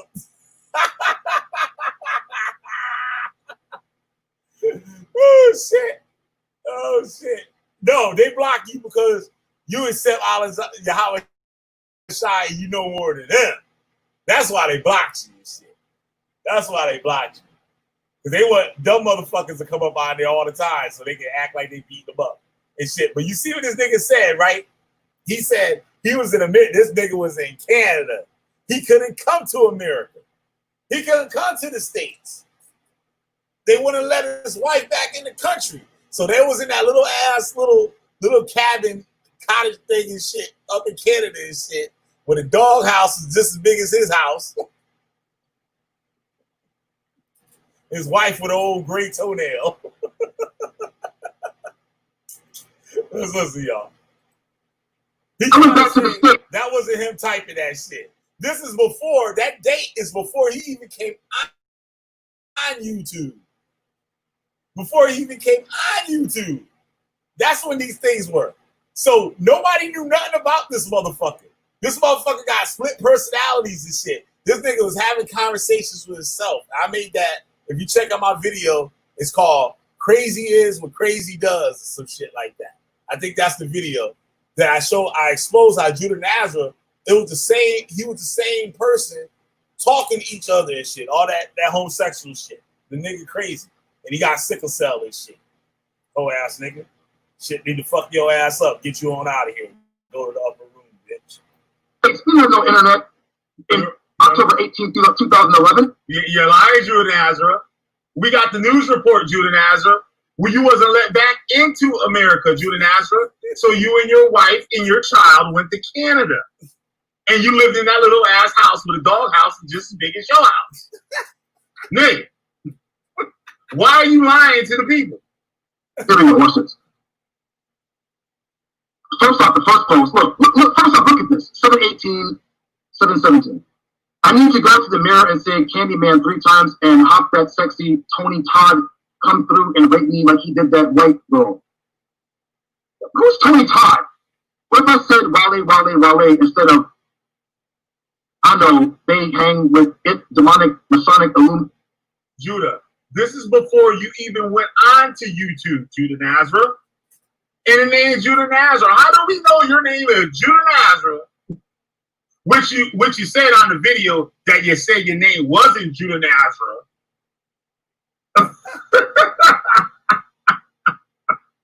You said your name wasn't Judah Nazareth, but you can go to your SoundCloud right now and see where you have and URL. Your name is Judah Nazareth.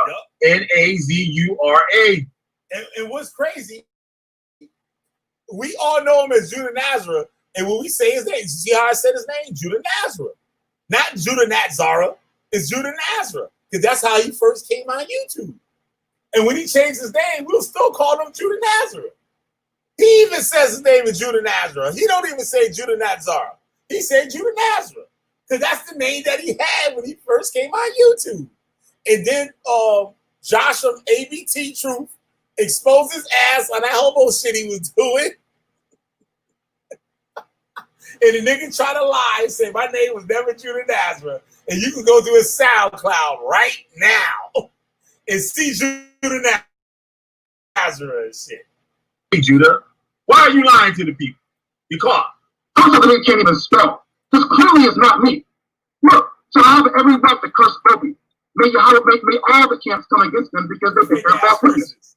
Brother Josh from EBT is a freaking Mason. Go to his channel. Everybody Masons. Absolute Truth Ministries. Then we're going to look at it. He has a video called The Two Masons, The Two Lucifers. Okay? I'm supposed to debate him on Debate Talk for you. This dude was skipped. You done, homeboy. You done. I don't even have to record no. You done, nigga. You here lying to the people, your ass, nigga. It'll be fucking strikes again. Fuck it up, nigga. Like I always do, bitch. Go back and hide it. Yo, I'm horrible, yo. See, I be talking to myself. That's me recording that shit, talking to myself in the house in live time. Now look, now check this shit out. Check this shit out. Watch. Oh shit, the nigga took it down. Okay, well I still got the proof and shit. I still got the proof. Check it out. Oh, look. I'll see if y'all can see it. The URL, the SoundCloud.com / Judah Nazura, Nazura. The nigga didn't know how to take the countdown and shit and change the URL. See, he tried to be slick now and take down the track, but he don't know how to take down the count. The count's still there. You see, I don't know why that shit's blocked out like that, but let me do this right here. Let's see if it goes to the actual. Look, can't find that user. That's a center of 10 and looking for a power check. See, look. See, that nigga try to remove that shit, but it's still there. It's still there. It's still there. Let me see if I can type in here.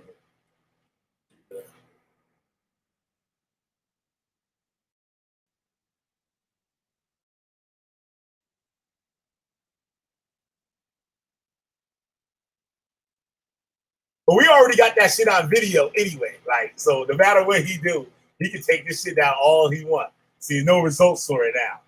Let's see if it's not sorry.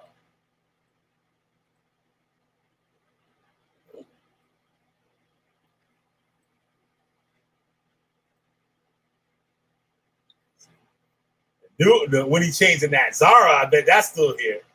But I want to see if there's a link. Let me see something. That nigga trying to take that shit down.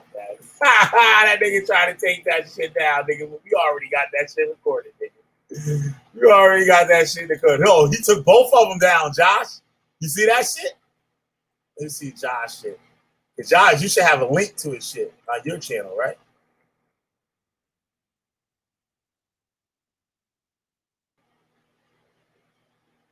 Look at them fake ass Joshes and shit. Josh, you gotta do something about that shit. You got all them fake ass Joshes up on that motherfucker. Let's see shit.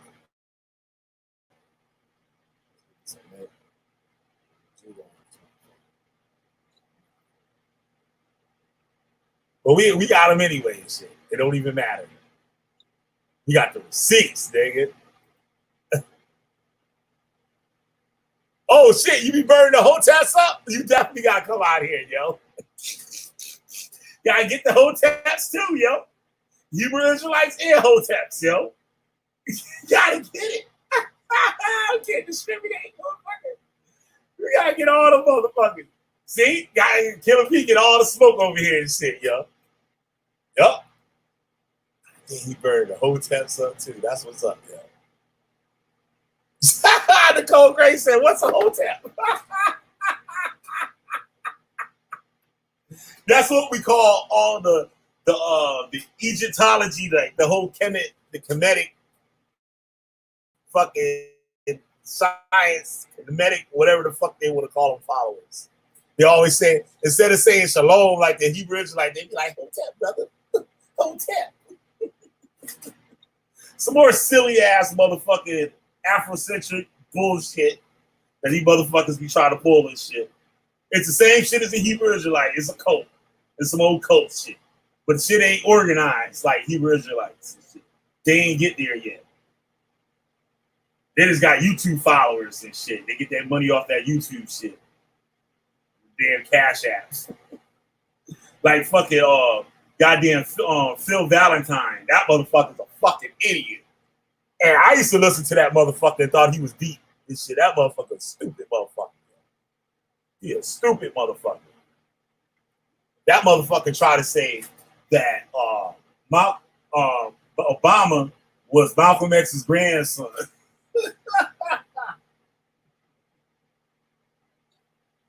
And all this melanin bullshit. How you clear your root, your fucking your pineal gland or some shit and reactivate your melanin and all types of dumbass bullshit. You know? Only one of those motherfuckers I fuck with though is Bobby Hemmett and shit. Bobby Hemmett will tell you full of shit. And if you say some out of pocket shit, he gonna tell you and shit. Like that motherfucker tried to say that, like you were trying to make an excuse for smoking crack.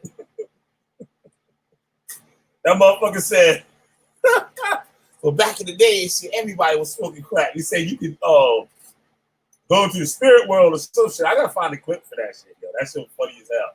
Bobby Hemmett is trying to get motherfuckers to smoke crack to be more spiritual. These niggas is silly, yo. The shit that they come up with. What about the dude that said he had a picture? The motherfucker the other night said he had a picture of King David. I was like, what the fuck? I was like, nigga. Or the other shit that they were trying to pull out motherfuckers. I fell for it. I was one of the stupid motherfuckers that fell for that shit, but I was young. That the first president of the United States and shit was black. But yeah, he probably ain't heard no good things about his ass. But I only fuck with him because the nigga actually do read those goddamn books and shit. Like, he gonna tell you some shit. He gonna tell you his what he think about the shit. But he ain't telling you the shit the truth. Like, you know what I mean? So he gonna give you references. Okay, I got this shit from this book here. This is what I think. I got this shit from this book, and this is what I think. But all that other bullshit, like, you know what I mean? It's nonsense. He tell you, he give this is my opinion. These other motherfuckers gonna try to convince you that that shit fact. What they saying, the bullshit that they saying. Yeah, young Pharaoh's a hotep. Be a hotep. Got a little Pharaoh. One of my old friends and shit was trying to co-sign young Pharaoh this morning and shit. I had to let his ass have it. I was like, nigga, young Pharaoh was trying to convince people hotep Jesus and shit. Basically, that's what that shit comes down to. They stopped believing in Jesus, and they want to believe in motherfucking Heru and shit. How they want to do? It's the same shit. Like I said, if you want to believe that, you might well believe in the Bible too. If they say that shit, the Bible is plagiarized from that shit, so what the fuck wrong with the Bible?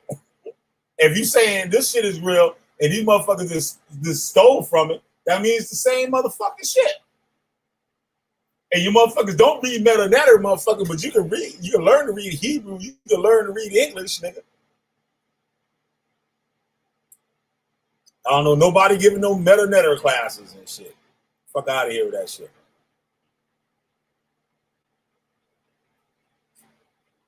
Yeah, my boy was saying, I was telling a little young Pharaoh back in the day when he was first starting out, he was trying to convince motherfuckers that UFOs be visiting him outside his window. And he was proving it by showing outside his window, right? Like these lights that kept going.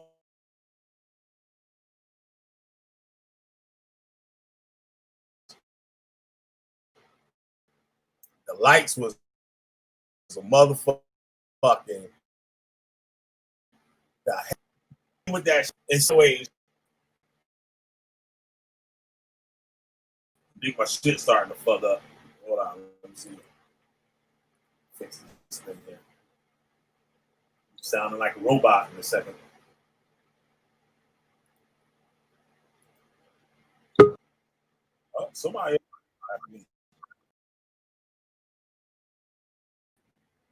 All right.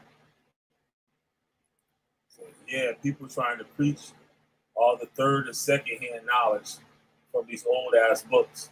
That truth got get burned up. Yep.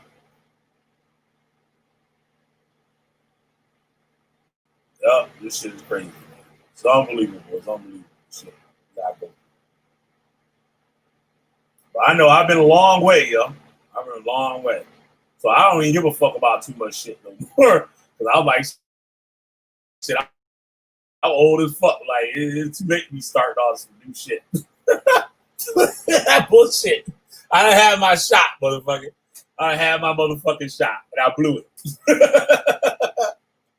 I had my shot and blew it and shit. I had my motherfucking shot. Wait, and blew it all on Hebrew Israelites. And blew it all on Hebrew Israelites. 22 motherfucking years and shit. 2 goddamn decades of fuckery. A straight fuckery. And a shame to tell motherfuckers I don't fuck with that shit no more. Like, yo, man, you still Hebrew Israelite? I'm like, oh, nah. Like, well, what happened? Well, what happened? And some of the motherfuckers I used to teach that shit to, right? They'll see me and shit, and they start kicking out like, man, shut the fuck up with that stupid shit. They be looking at me crazy as a motherfucker. I'm like, what are you talking about? I'm like, man, that's just some bullshit, motherfucker. Cut that shit out. Get over it, motherfucker.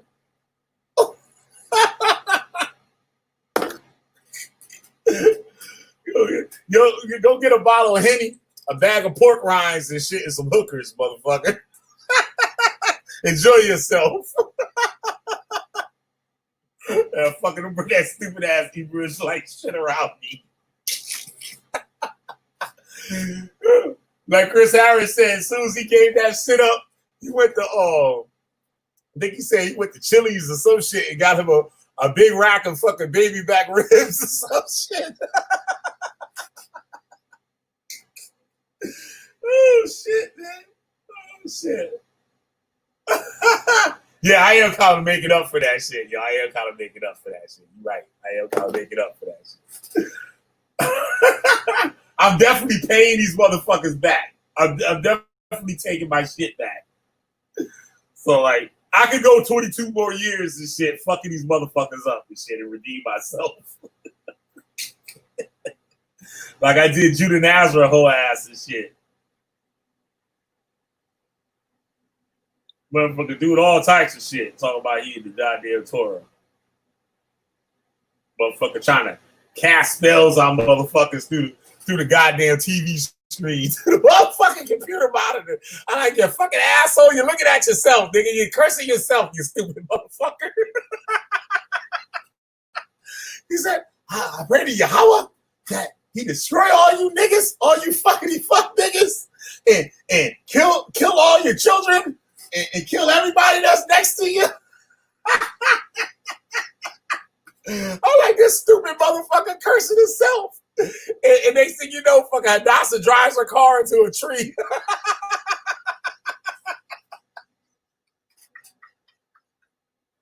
This stupid bitch always murked herself and shit. It's because of Judah Nazareth. He said we eat pork butt steaks and pussy up in here.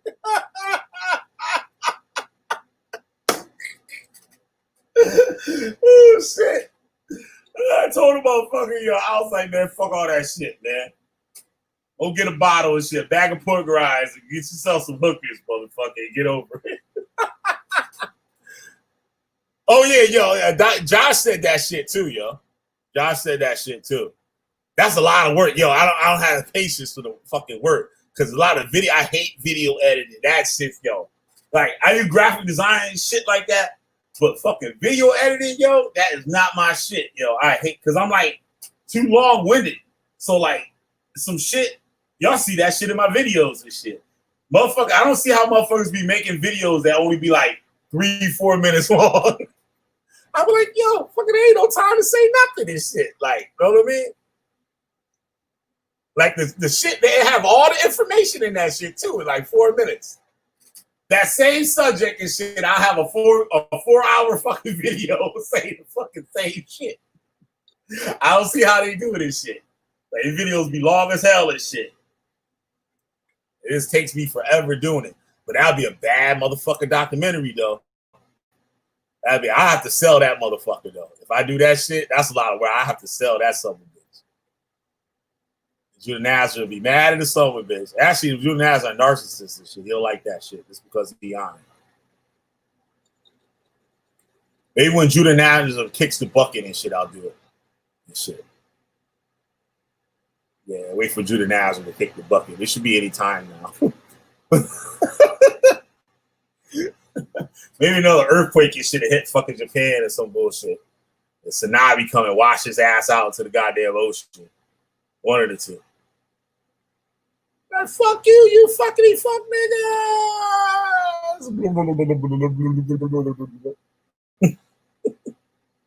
That motherfucker is trying to curse motherfuckers on the goddamn computer monitor.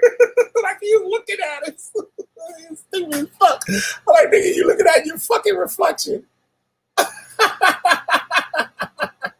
Right outside there is. Yeah, man, we gotta fuck these dudes up, yo. We gotta get these Hebrew Israelites out of here. But it's true though. Like, you know what? I should play that, some of it and shit. I don't know, I'm about to fall asleep soon. I'm gonna play some of that shit. This is me and Chris's like favorite fucking video right here. this dude like a year or two ago, like 2 years ago, we'd be like, yo, this a fucking cool ass motherfucking nigga and shit. But now, yo, this motherfucker's a hero, yo. This dude is the shit. His name is Sutton Lee Peterson. I'm gonna get the video and shit. He interviews some Hebrew Israelites, and the shit that he says in that shit is just hilarious, yo. Let me see if I can find that shit. Because I want to take a sound bite out of that shit. He said, well, you're not the Jew. You're not the Jew. You're African. You're not the Jew. You're not the Jew. You're African. You're not the Jew. You're not from Israel. You're from Africa. That motherfucker's no joke, man. All right, Torah night. I think Josh put that video, or Malachi put that video in the chat. Yeah, here you go. Are black people cursed? God, these stupid motherfuckers, yo. I keep telling people. Shalom and welcome to Israel Institute of Biblical Studies, located not far away from where most biblical events took. Hey, the Fallen State is looking for interns. There's 2 requirements. You have to live in the LA area and you have to love the Fallen State. Click right here to apply. This is part of. Well, the Bible I know, but somebody had to bring it to your attention. I told you that the God himself, the Most High himself, called me out of my disobedience and led me into the scriptures and showed me that I was a Hebrew Israelite. And this is happening all over the world. This ain't just happening with me. The reason I asked because I've interviewed other. Well, the Bible I know, but somebody had to bring it to your attention. I told you that the God. It's a lot of prophecies that's going to take place. And without you having understanding about who you are in the book, you will have no understanding about what's about to take place in the earth. When you came to believe, who told you that you were the original Jew? How did you hear about that? Like I said, it's in the Bible. The Bible I know, but somebody had to bring it to your attention. I told you that the God himself, the Most High himself, called me out of my disobedience and led me into the scriptures and showed me that I was a Hebrew Israelite. And this is happening all over the world. This ain't just happening with me. The reason I asked because I've interviewed other Hebrew Israelite, you know, the ones in Vegas, but there's another group here in LA, and they wear like warrior clothes. Oh yeah, okay. Yeah, I've seen them over the Merc Park. I've interviewed them. So there seems to be a split between who are the real Israelites or even amongst the blacks. No. We all one family. But y'all fight amongst each other. Though. No. Well, they don't like this, you know, this side don't like that side and don't like that side. Well, go ahead. It's just like any other family. Take, for instance, your blood family, right? You may have disagreements, but you're still going to love your family. Basically, the Most High been waking us up so rapidly, right, to be Hebrew Israelites, get ready for the kingdom to come, that a lot of us are in different places. And it just takes time for everybody to get to the same place. And it's all going to happen by the power of the Most High in Christ. When will this take place? When will this happen? Nobody knows the exact time, but we know that we are getting closer to the end. Yeah, right. If you are the true Israelites or the true Jews, why do you read from the Christian Bible? This is not a Christian Bible. This is a Hebrew Israelite Bible. Moses was a Hebrew Israelite. When you say it's not a Christian Bible, it's not the Bible that you were reading. Is that a different Bible than you were reading as a Christian?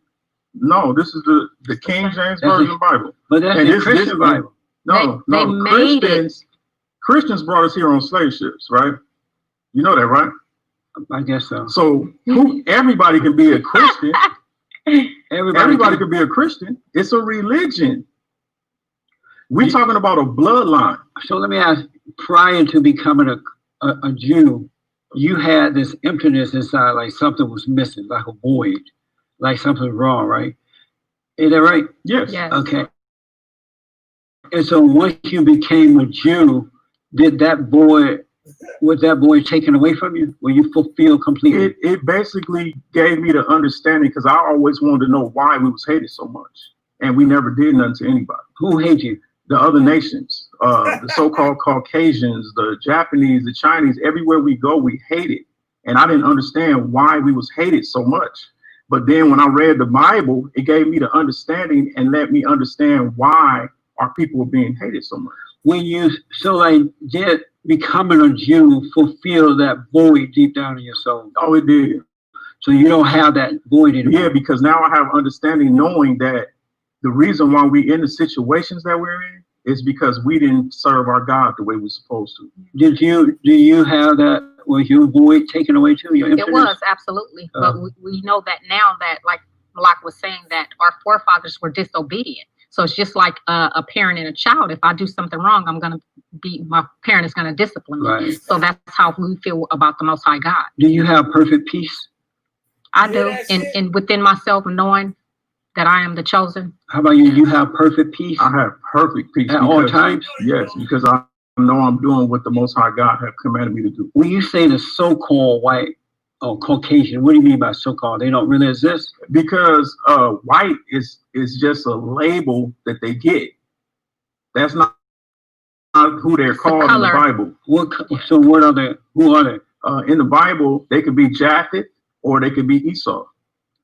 Oh, that's a tribe? Yeah, in the Bible.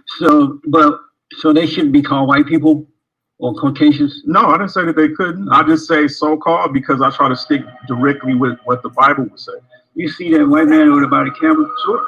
Doesn't he look like Jesus? No. He doesn't look like Jesus? Well, Jesus is Caesar Borgia.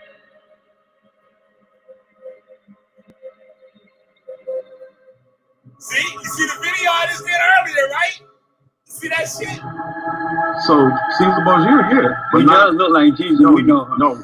The Christ that we know, he looked like me and you. But the one you used to worship as a Christian, did he look like that? I don't know. If he didn't have he don't look like Caesar Borgia. So I don't understand what's the purpose of getting into this kind of stuff. Well, how's that going to help anyone? You love white people?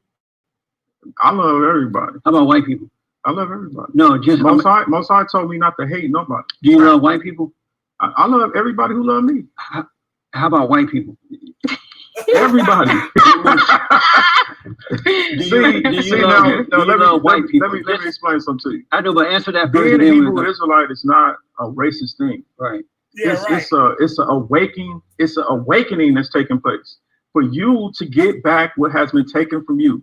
It's not about us fighting amongst each other or anything like that. We know that we're being oppressed by white people. We're being oppressed by other nations, period. It ain't just them. We're being oppressed by people who don't believe in the Most High, who don't want to keep commandments. So anybody that's unrighteous, and I'm not saying all white people ain't righteous. I'm just saying anybody who's unrighteous, that's where we having an issue with. So do you love white people? I love everybody. But I'm only asking about white people only. Well, I'm gonna keep saying everybody because I don't want to exclude nobody. So how about you? You love white people? I love, we're not born to hate anyone. Right. So. And do you love white people? I love all people. Do you love white people? Are they considered people? Well, they're the only group I'm asking about. Do you love white people? Look, I have friends that are from the Caucasian race. Do you love white people? The Caucasian. Caucasian is white. Right. Do you love them?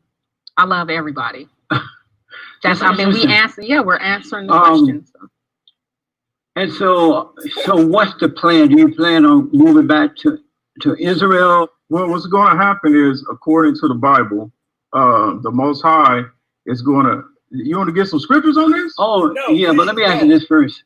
You said that white people and other people oppressing black people, right? Yes. Am I right? Yeah. You don't think you're under oppression right now? In what way are they oppressing black people? Okay. Well, first of all, probably like 70% of our people are in jail, right? Right. In prison. Gang activity and drug activity is set up by the government. If I wanted to go get a loan, right, in a bank or whatever, they will probably turn me down. While other nations can come over here that don't even live here and get a loan off the bat. So you got to see that we are actually being held down as a nation. And this is a part of the curses of Deuteronomy 28, because he said that you will be oppressed and brought to a land that is not yours. And so We've been here. The first slave, they say the first slave ship came here 1619, right? It's 2018. So we almost in a 400-year period, right? So we're supposed to be oppressed for almost 400 years. So we're approaching that time. Not saying that when we get to 400 years, that's when the Mashiach gonna come back, but we are approaching and we're getting closer to our curses being lifted off of us because we've been held down for 400 years. Why wouldn't they let you have a loan at the bank? If you went to the bank and said, hey, I'd like to get a loan, they would say no to you? More than I have tried to get a loan a couple of times, and I had all of the qualifications that they asked me for, and they made me jump through a million hoops. Right. And then other people that I know that's not of the same ethnicity as myself, they can go in there and get a loan. I was about to pay him to go get a loan for me. But so do they? So they didn't let you have it because you were black? I believe that's the reason. You believe the same thing? We go through a lot of things with that. Our eyes are open now to a lot of things we may not have saw before. So little things like that we recognize. Is it possible that due to your anger toward them that you may be living in an illusion? Who has We don't have it has nothing to do to color. We don't have any anger towards we're anyone. not angry people. All we trying to do, Who are not angry people? We're not angry. Oh, you two are not. Yeah. Oh, but everybody else in that mom. No, I'm not saying everyone is. I'm just saying, Listen, that's a lot of the stereotypes we so forget. so you don't think that our people is under oppression? Not because of the white man. Oh, you don't? Who ruling the world right now? They now? are under oppression because they have hatred in their hearts. And that hatred in their hearts is what Who got hatred in their hearts? Black people. So you have hatred in your heart? I had it, but it's gone now. Okay, so You said I had it, but it's gone now. This nigga is a trip. It seems like he drink a fifth of shit before he go on the show and shit too. Y'all like this nigga here. He's a real motherfucker though. He's a real ass dude. He's funny to watch and shit. And he talk bad funny, but he's on to something, yo. He's on to something.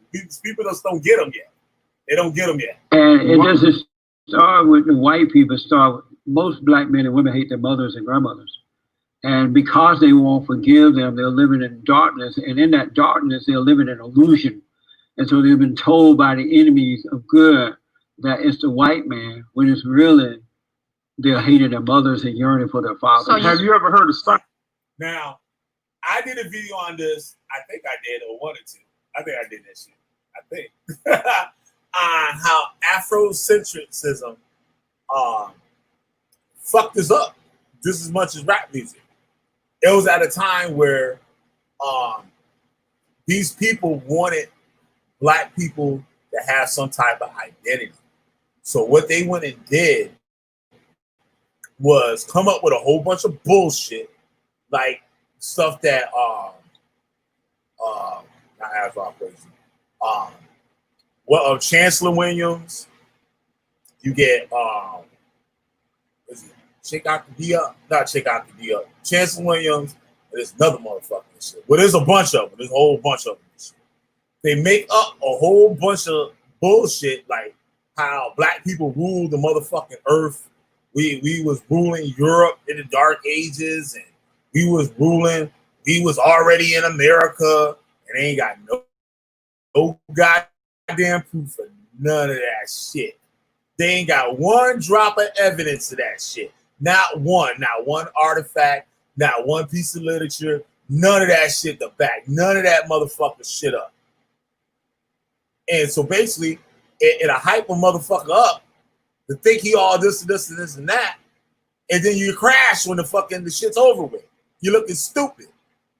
And that's basically what the motherfuckers doing now. I could go a lot farther on this shit with this shit, but I just let this shit play. Stockholm syndrome? Yes. You know what that is? Yes. What is it? It's when Patty Davis was captured by the Black Panthers, and they tortured her, and she began to hate them. And once she began to hate them, she identified with them and started supporting them. Okay. If you become attracted to what you hate. You talking like Patty Hearst right now? How's that? Because you loving the oppressor. Now, is our nation being oppressed right now? No, not by white people. Who are we getting oppressed by then? Black people. I don't understand. So, so I do love all people. I love white people. I love But you don't love the black people. Jews. I love the blacks. But you can't say you love the whites. Yes, I did. I said I love everybody. No, everybody is not white. You said something else that I got to get to. You said that an example of being oppressed is that the blacks are in jail, they're committing violence, you know, gang members and stuff like that. Do you blame white people for that? Yeah. You do? Yeah. So I grew up under the Jim Crow laws. It's not. It's not fully their fault. I remember for colors only signs, for whites only signs, I was restricted to where I could live. But because we had fathers and mothers getting married, out of wedlock birth was an embarrassment. Abortion was unheard of. Blacks were taught to work and build. Exactly, Josh. Exactly. You said I got the artifact. It's in the Smithsonian, though. We got to break in and take it. Then we'll have it. Exactly. That's what they say. Oh, the white man got it locked up in the bottom of the Vatican. We got to get it, though.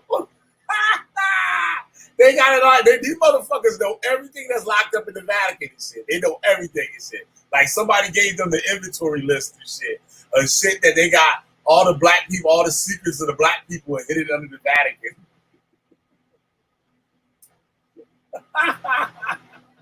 Yeah, the people destroyed all the evidence. George Washington was black.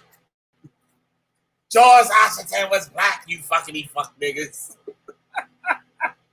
Oh, yeah, I think that's what I forgot to say earlier. But the video I did, when you motherfuckers tried to say the first president of the United States was a black man, right? And these son of a bitch has a photograph of that nigga. That motherfucker had a photograph of some motherfucker from the 17 goddamn hundreds. How you gonna have a photograph of the motherfucker in the 1700s? And cameras wasn't even fitted to like the end of the Civil War. You motherfuckers stupid as a son of a bitch. Yo, and you wouldn't believe how many motherfuckers out there today still believe that shit. I could put that picture up right now on Facebook, and that shit'll get mad likes, yo. I put it in all those little fucking blackly black fucking groups, Facebook groups, right? And that shit'll get mad motherfucking likes. Like, yeah, you tell him, brother. Yeah, right? He be frustrated the fuck out of that motherfucker and shit. You're not the Jew. You're African. And you hear what he's saying though, right? He said he come from the Jim Crow era. So he really been through it. These motherfuckers ain't been through that shit. He really been through it. And look at the way he think now.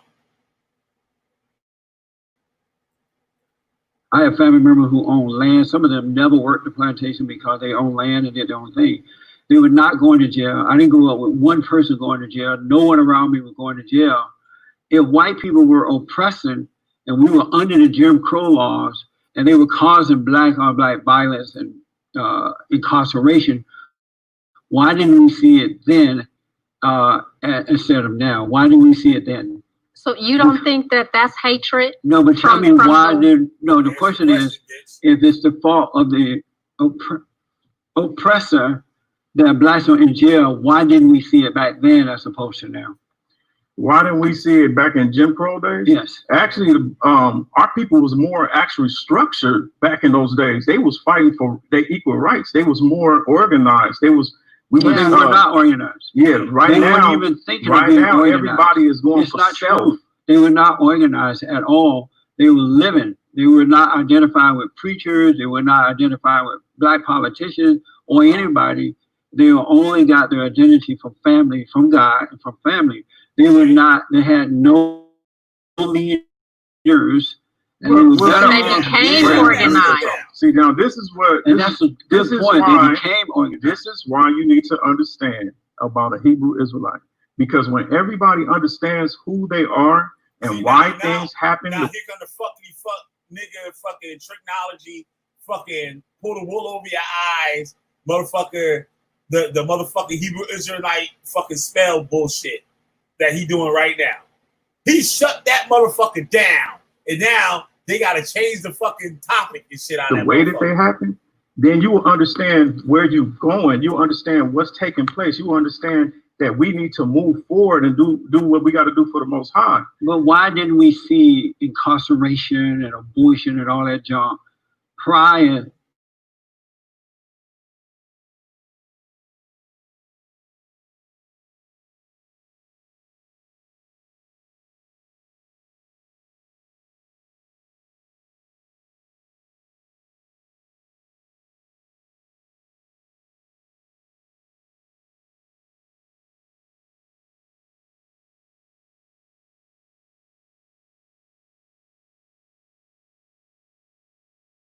One thing. So now our brothers is being, and now the jail. You're not telling me why it wasn't out of control prior to the Jim Crow laws. I mean, prior to overcoming the Jim Crow law. See that shit? You see that shit? You're not answering my question, nigga. Why didn't we see it then if it's the white man who is oppressing black people? They did see it then. You don't think who was they marching against? Right. Who was spraying us with water hoses? That's oppression. But it wasn't oppression. It was a wrong law that was put on by the government, Democratic Party, by the way, the government, and it wasn't oppressing us. We didn't feel oppressed. We saw the signs, but because we were free within and we believed in God. Think he was getting oppressed? Yeah, no. The only thing that Martin Luther King did and should have done and then dropped it was to fight to change the laws, and so that the same laws that govern and protect the white folks were applied to black people. Well, the white Other than that, blacks would have been fine. The white people that you love go against you on that. They gave Martin Luther King his own day.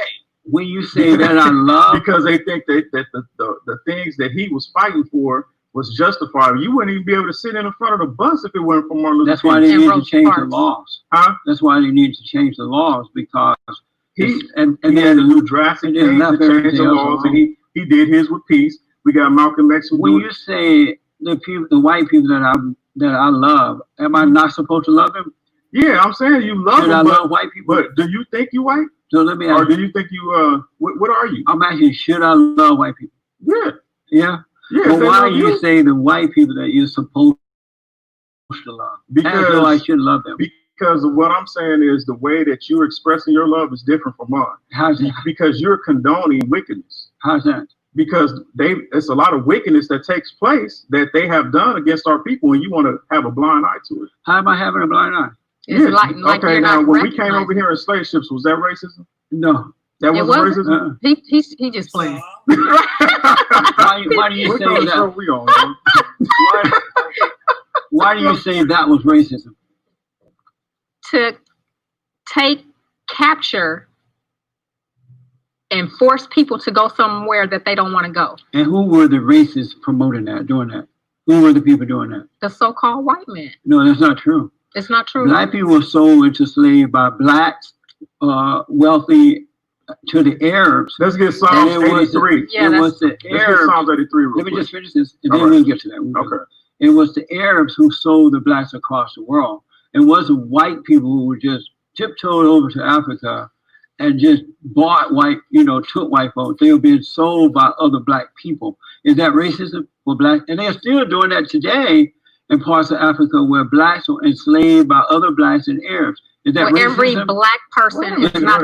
Is that racism? Okay, so you wanna justify no, I'm actually black people racism going against black people, but you don't want to look at white people at all. No, there's nothing that they have done wrong. No, that's they not used true. to grab our women, and this is serious. This is man to man. Me talking to you. You need to hear what I'm about to tell you. They used to grab our women that was pregnant, and they used to get a horse and tie both her legs to two different horses and split make her the apart. horses up. They used to smash our babies' heads. They used to feed our babies to alligators. And that's and not you say that ain't wickedness? racism? But anytime you have slavery like that, someone else controlling you, they're going to torture you like that. But the question all people have been in some form of slavery, and they have gone through that. No, that's not racism. But I want to ask this. Let me ask this question. This is a joke. And now, a word from our sponsor. Hello, everybody. Troll your liberal family members by getting them our brand new Fallen State t-shirts. On the front, it says the fallen state. On the jail, they have families. We were unified back then. I'm from the South. I'm from Louisiana. I've heard the stories of my grandfather and my grandmother telling me.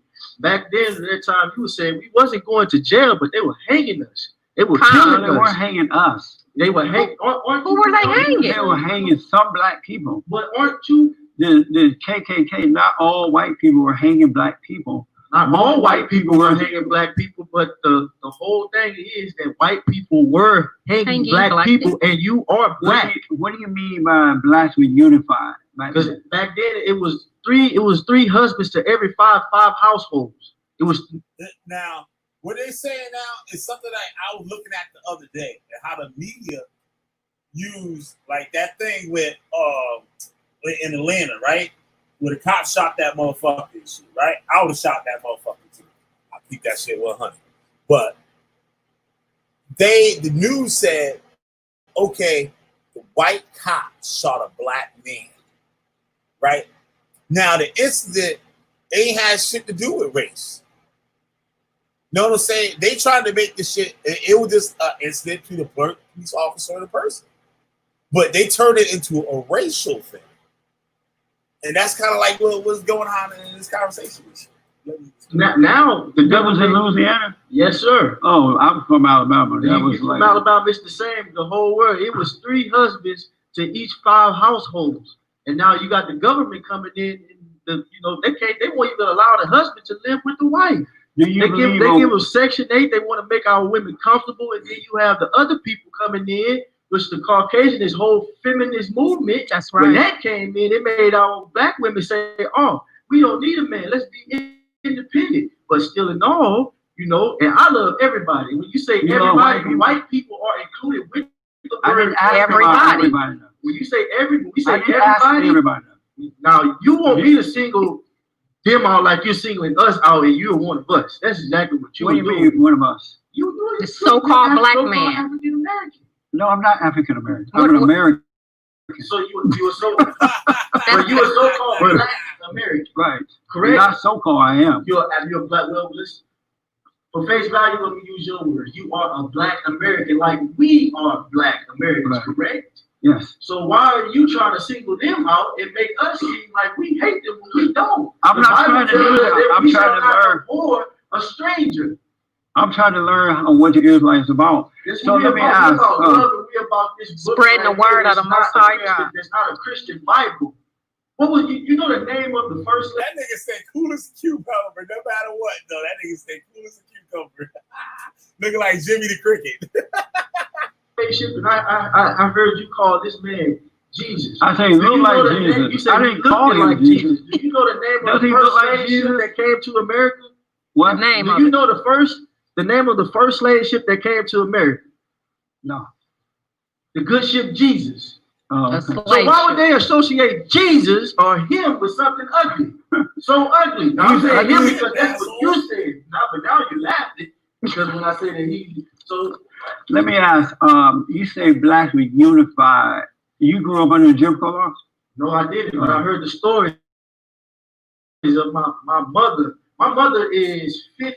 My mother is 52, and my mother was born on a plantation in Louisiana. Right. What do you mean that they were unified? They were not unified. Yes, sir. They were unified. No. There were blacks who did not. I grew up in something what we call the project. My grandmother called it the slave quarters. I was asking, I said, you gonna go out there and protest? I'm just fucking with him and shit. I said, why don't you go on the highway with a sign and shit and block traffic and shit? He said, shit, for what? I nigga said, for what?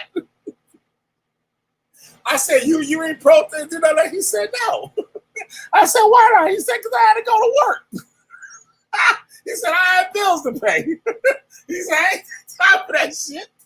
He said, I might have wanted to, but I had to go to work.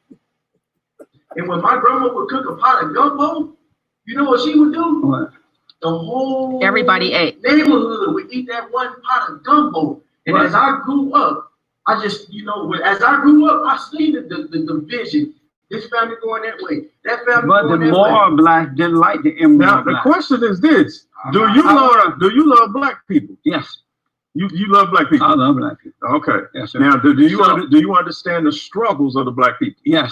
Okay. Now you understand? Okay. Now, why are we struggling? Due to the lack of morality and the destruction of the home. Woo! The family. Okay. How did the home get corrupted? The average black. How did the home get corrupted? Well, about 60 years or so, give or take, black men went along with the government under the lending. Motherfuckers wasn't going in the corner store back in the day and shit, trying to pass off counterfeit bills. Black people had more respect for themselves back then. Me Johnson with the Democratic government and said, okay, we're going to let our women accept welfare government program, and we're going to leave the home and let the government become the daddy, and then allow the corrupt black so-called civil rights leaders and others lead the people. And that's where you went wrong. It had nothing to do with, because if black men had been real men, Nigga, sit your ass down that hula skirt on. Contradicted himself. He said the government came in. Right. Who structures the government? We the people. Who's we the people? We vote them in. Who is in the government? Who runs? There you go. You heard that? There you go. He said we the people. The people structure the government. They got voted in. They wouldn't be there if they wasn't voted in. At that time, it was the Democrats headed up by Lyndon B. Johnson. Okay. But the blacks should not have gone along with it. It was their weakness that caused them to go along with it. Had they been real men, they would not have given up their family. Okay, so that's let me show you a scripture on this. Let me show you why that's happening. So he's from that era, and this fool want to talk about what's in the goddamn Bible and shit. Get understand. Let's go to Deuteronomy 28, and let's go to verse. I'm gonna cut him now. Exactly what he's talking about right now. That motherfucker looking over his shoulder. What that nigga that hula skirt about to do? Something wrong with him. Coming out of my show with these dangerous people. You people are dangerous. They're dangerous. They're not the Jew. They're black people from Africa. Were you raised by your father, mother? And 50. Were you raised by your father, mother? Single parent home. No father. There you go. There you go. You hear that? You see how they stuttered when they said that shit too, because that's what he said earlier. How about you? Yeah, I was raised with my mother and my father. Your father was in your home? Let's go to 54. Your father was in your home? Yes, he was. Okay. Deuteronomy 28, verse 54. So that the man that is tender among you and very delicate, his eye shall be evil toward his brother. His eye shall be evil toward his brother. Evil toward his. You see that? That's an insult they're trying to do with him. Just because he speaks like that and shit. Now they trying to say he a bitch. That's basically what they say with that scripture. See, now here come the insult shit, right? Brother. Okay, so now the way that you be talking, it's almost like you got an evil eye towards your own brother. How is that? Because we was just talking about slavery, and you only wanted to identify the Africans that was putting the Hebrews on the slave ship. Because you didn't want to identify the white people, so that's hatred towards your own brother. Read. You know why I wanted to correct that? Because blacks been lied to. And toward the white of his bosom. We gonna be hating the Let me just respond to that. Hold on. All right, go ahead. The reason I'm telling you the truth about it, because you people are being controlled. The blacks are being controlled. You are one of us? I'm not a one of you as far as being controlled and manipulated. You've been told that the white man, you've been told that the white man is doing this to you, and you believed it to a lie, and that's how you've been controlled, when it really was the blacks and the Arabs who sold you to others, to whites and to other blacks, because blacks had slaves. Did you know that blacks had slaves here as well? Okay, now when we came to America, who oppressed us here? The black. I don't even know what you mean by who oppressed you. You just blind. But it's the black. Let's keep reading though. Starting in the middle, and toward the wife of his bosom, and toward the remnant of his children, which he shall leave. Okay, so now the Bible says that the so-called Hebrew man, being under the curses of Deuteronomy 28, would leave his house. This is the power of the Most High making this happen, because we're being disobedient. We don't have no love for ourselves. We don't have no love for the Most High. This is why it's so important for us to understand who we are while we're in the situations that we're in. Amazing. Would you agree that most blacks are immoral? No. Why would you say that? I'm asking a question. Would you believe that? No. I mean, would you accept that? No. Why not? Because they're not. According to the Washington Examiner, I don't We don't care about the Washington black Examiner. women who were born in this country, who are Americans, 77% of their children are born out of wedlock. Is that immoral? We just read My daughter isn't. Is that She's sitting immoral? right there. This is now immoral. let me explain something to you. This is why the Hebrew Israelites is rising up all over the world, because we will change those events about the father leaving the mother and leaving his children behind. When we get this word in us, we're not going to leave our children no more. Right. We have and this is a structure. In our home. We're going to understand how the structure is supposed to take place, and we're going to start relying on the Most High and not the government. And building it back up the way that the Most High God designed a family to be. That's what this you is should the way it's return supposed to, to be. that order of God. That's God in Christ, Christ in man, man over woman, woman over children. We had that under the Jim Crow laws. We lost that once the civil rights movement started and the government became the daddy. If blacks had never lost that order given by God, you would not be in the condition you're in today. I promise you that. So let me ask, I gotta go back to something. It is true. It's not true. Look, then if it's not true, why are you bringing that order back? We bring it. What I'm trying to tell you, how we lost the orders, because first of all, we went into slavery. When you go into slavery, you lost your identity, you lost your heritage, you lost your God.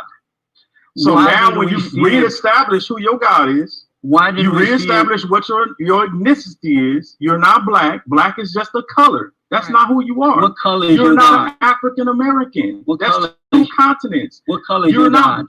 What's black in Spanish? What color is your God? He's brown like me. God, your God is brown? Yeah. How do you know that? Because the Mexicans say let's go to Revelations 1:15. But every race think that their God is their color. We're going to read it. But they'll use the Bible to prove it too. They'll use the Bible to say that too. They can't show Christ being no other color. Not in that Let me ask this. Does your Israelite group, Hebrew Israelite group, teaching that a man should have more than one wife? The Bible does say that we can have more than one wife, but if you're a teacher or if you're preaching the word, this is the same Bible that you read. What are you talking about? And it says that you're supposed to have one wife. But what do you teach that in your Israelite group? Do you teach men that you're supposed to have one wife? Because all of our men in our group want to be teachers. Look how my mouth boxed up now and shit. Look how my mouth is boxed up.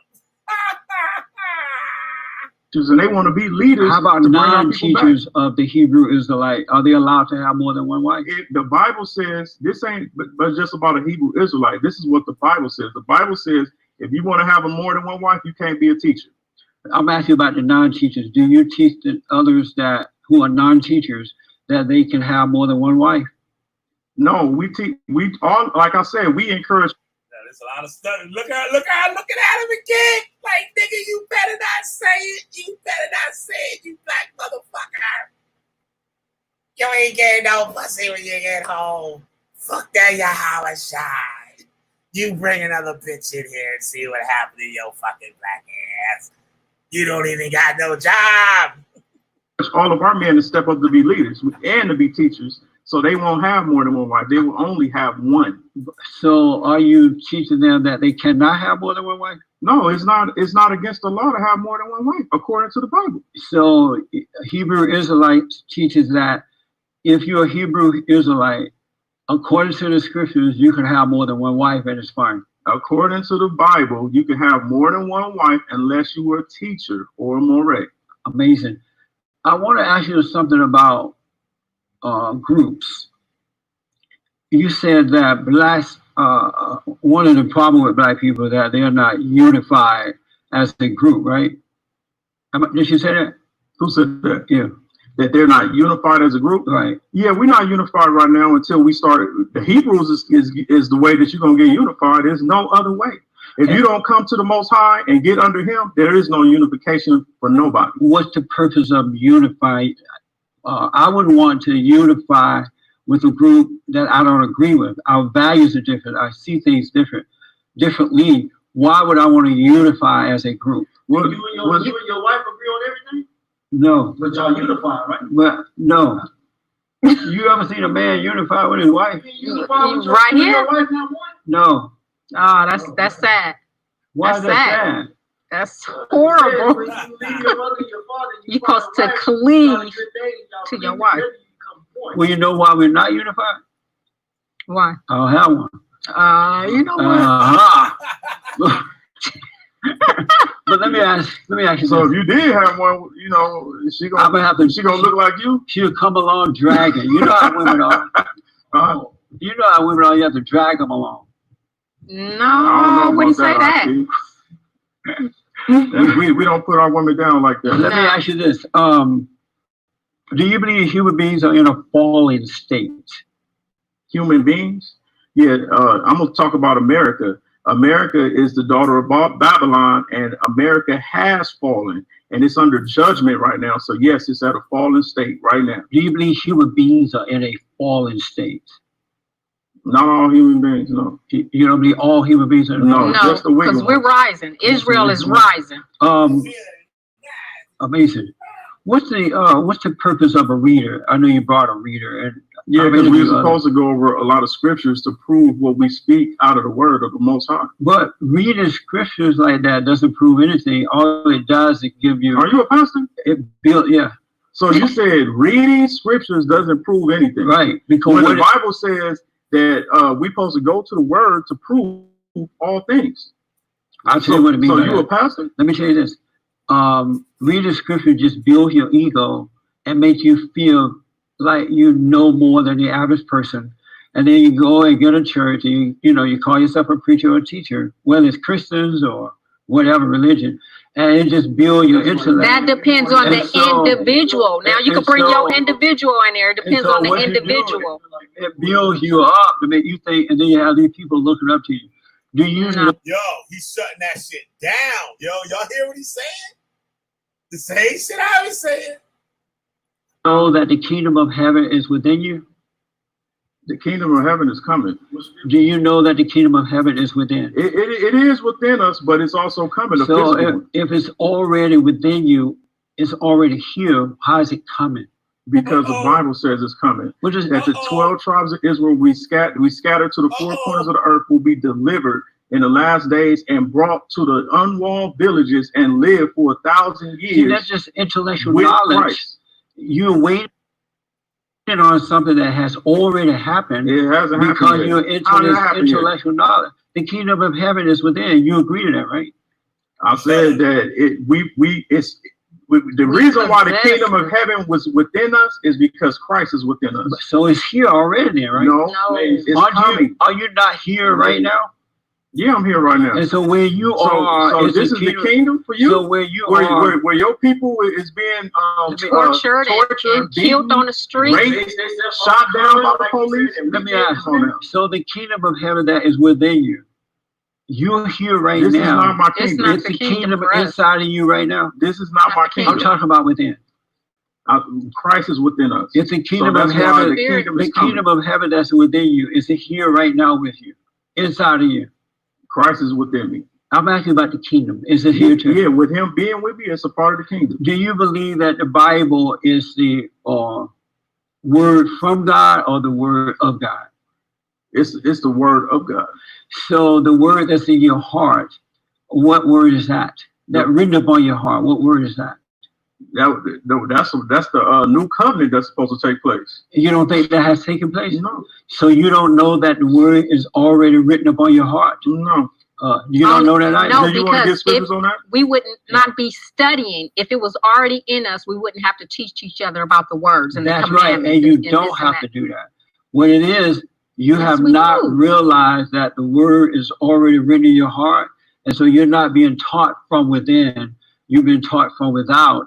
And that's why things are not working. Well, that's not you were to allow the Holy. What is supposed to be written in your heart? What's supposed to be written in your heart? The word of God. What is the word of God? The truth. Do you know what life, is actually supposed to be written inside your heart? What's that? The commandments. That's in our heart. Okay, so you keep the commandments? Yes. Okay, so you keep the Sabbath day holy? I'm not into all that. So you don't keep the commandments then. And you still eat crab and shrimp, so you ain't keeping the commandments. Every day is holy for me because I love what's right with all my heart, soul, and might. So I'm living by that. So I treat my fellow man and woman, which means fellow man, as I would like to be treated. Every day is holy, not just some Sunday or some set aside day.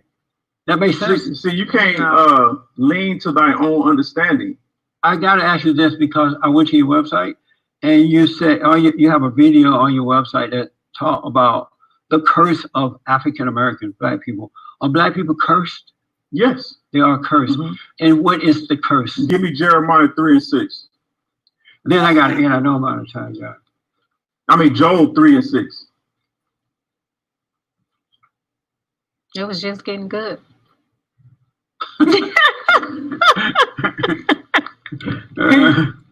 Joel 3:6. The children also of Judah and the children of Jerusalem have ye sold unto the Grecians, that ye might remove them far from their border. Behold, I will raise them out of the place whither ye have sold them, and will return your recompense upon your own head. Okay, so our punishment was to be scattered to the four corners of the earth. Now, in the last days, the Most High is going to gather us from the four corners of the earth, and then the same punishment that he put upon us is going to return on the people who led us into slavery. Amazing. Reversed. Amazing. Mm-hmm. Do you, is that the Old Testament? That said the Greeks. That scripture that said the Greeks. The Greeks is Japheth. The Greeks are Edomites. The Greeks, according to you, Greeks supposed to be of Japheth. They're not Semitic like the Edomites, right? And it said he's going to rescue them out of their hand, right? I mean, are we under the Greeks? Nope. Yeah. And do you realize that the Old Testament is done with? The New Testament has been finished, and everything has been put back to order. But you're still living in the Old Testament. Do you know that? No. You're living as though you're still living in that time. Okay. First of all, Christ comes back in the Old Testament in Isaiah. He's already come. In Isaiah 63, you're going to see Christ coming back. You don't believe that he's already done that? Wait a minute. Can I say something? Yeah. Okay, now in Isaiah 65, right, it talks about the new heaven and the new earth, right? There are prophecies all through the Bible that hasn't took place yet that's in the Old Testament as well as in the New Testament, right? So why would you disregard the Old Testament when it hasn't fully been fulfilled yet? There is much information in the Old Testament that you can find in the New Testament. Everything goes hand in hand. You got to have the New Testament with the Old. I read the Old Testament, but let me ask, you don't know that Christ has already come and that he's already redone what he already the came. First son, came, and he's redone what the first son did, who fell away from the Father and didn't keep the word. Where you at? Christ came and he restored that. Where you at? You don't know he did that? Where you at? He's in you. You don't realize it. Wait, now are you saying he came back? When did he come back? When did he come back? You don't read the New Testament? Yeah, I read the New Testament. You don't know that that's about him coming back? You're taking care of everything? Oh, okay. Yeah, he came back. And he basically what he did was he became the spiritual high priest, right? So therefore, with him becoming a spiritual high priest, we don't have to sacrifice no more. We don't have to kill each other. We don't have to stone each other no more because he took the death for us. So therefore, we must keep the law. As Matthew 5:17 says, think not that I come to destroy the law or the prophets, not one jot or one tittle, when no wise shall pass from the law till all be fulfilled. Do you sin? We sin. The sins that we commit is sins that we don't know about. If we have knowledge of the truth, this is Hebrews 10:26. Hebrews 10:26. When we come into the knowledge of the truth, there is no more sacrifice for sins. So things that I don't know about, yes, I do sin. So you but the sin. Things that I have knowledge of, no, I don't. So you do sin. The things that I don't know about, yes. If you don't know about it, how do you know you're sinning? The Most High said he winks at your ignorance. Amazing. So you're sinning and don't know it. Yeah. You sin too? Yes, things that I don't know of, but the things that I know that I'm supposed to follow according to that Bible and the Most High God, I don't do it. Two quick last questions. Are you proud of the great job that the Great White Hope has done in the first year in office as president? Who's the Great White Hope? The president. President Trump.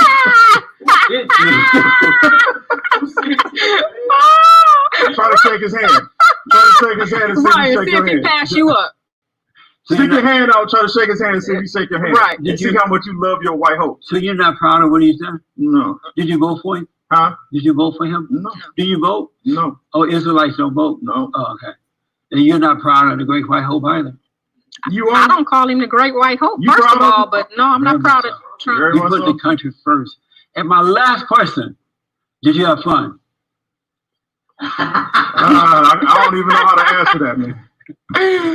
I'm kind of like sad, man, because Yeah, the way I am your too. views. Yeah. It's not fun. That you to hear don't love talk your like people. that. You're one Did of you have us. fun? No. You didn't have fun. Did you have fun? I had a good time, but I would have had a better time if you were in a different place than where you are. I've You're a been there different mind before, frame. but God took the anger away and he set me free. We're not angry Did you have people. fun? We're not angry people. Did you Yeah, have you're fun? real funny. Thank you all for tuning in. Hi. Don't forget to like, follow, Poor subscribe. little girl got to go to school and shit, all fucked up in the head and shit. Poor little girl. Retweet, tell your mama, tell your dad, and tell everybody. Yes, and all of the things that I said that I wanted come rushing by in my head when I'm with you. More of them dumb motherfuckers and shit. Taking Africa, Judah land, and fucking all that dumb ass shit. Yeah, well, another one down, y'all. We had another one down tonight. Another one down. Yo, she cackled like a witch. Nicole, you crazy. Said she cackles like a witch. Yeah, man. So shit, that was a good show tonight and shit. I was hesitating to use it. Checking it out. I mean about doing it, but yeah. I miss OP. I don't know where P at. He probably knocked out and shit, counting sleep. Shout out to P. Shout out to Nicole, Jessica. Shout out to Josh. Shout out to Siberius, the sleeping serpent. Shout out to a little male Israelite and shit. Who else is up in the joint? Shout out to Rudy. Shout out to I don't know if anybody else is up. I don't know if Chris Harris pop up in here. No, Chris Harris is going to sleep. He can finish his stream. But yeah, man. So yeah, that's it. That's it. So you can get on out of here with some more Josh tracks and shit. And what? I had that sad myself. Nah, I totally didn't. I set off from Josh's SoundCloud. But I ain't gonna play Ben Coolin because I'm gonna get a strike on that. Not a strike. You know what? Fuck that shit, yo. I'll take it. I'll play Ben. That's a long ass motherfucking song. I fall asleep for that shit. Finish playing. What I got from Josh? I gotta put those other jazz songs on my iTunes and shit. I know we got a lot more songs. What are we gonna play, yo? Play this. Hoodwink. Yeah, I guess I'll play Hoodwink.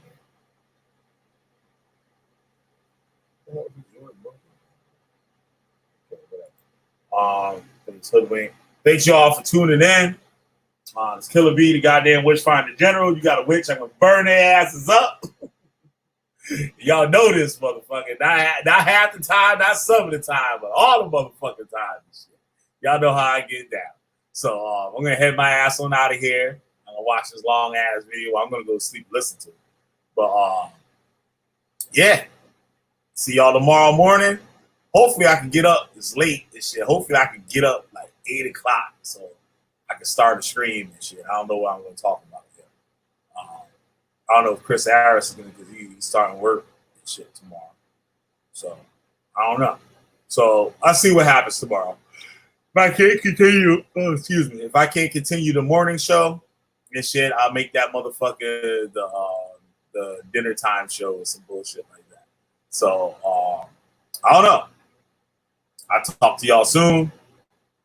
Shout out to everybody that joined us. And that's about it. I'm gonna head the fuck out of here and shit. Go lay my ass down. All right. So Satan, once again, it's gonna the be devil is Witchfinder referred General. to. Witch, I'm burn their asses up. It's Hoodwink. He was called Lucifer. What did they say about the devil, about Lucifer? That killing the people made him happy. I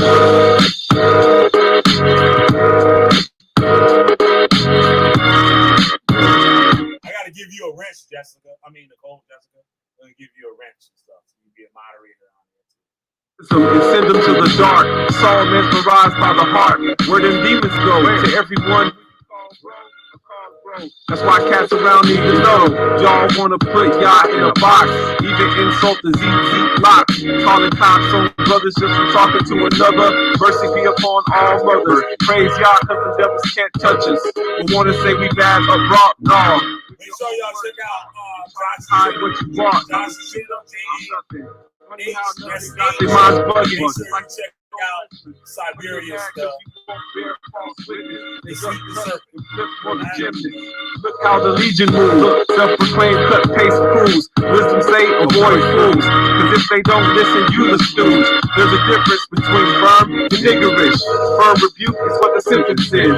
Take it back to hip hop, not oversized wooden flip flops. They falling down off the tip top. Rick Ross is better off on the beat like Primo's. Yahweh's words, man, do we need those? They say so. Snatch your mind out control. Stand bold and no foes. They geek out on no-dos and they miss your rest. They'll balance checks so the wicked get it even. Even distribution, let downs and bruising. Now your cleaver's a heathen because he fell off what you're teaching. I'm chilled out like a seal beaching. Enjoy the warm sun, not speaking, not preaching. Watch Allahim do the reaching. Uncover answers that you were seeking. Find your way home. Here's the beacon. See the light, see it.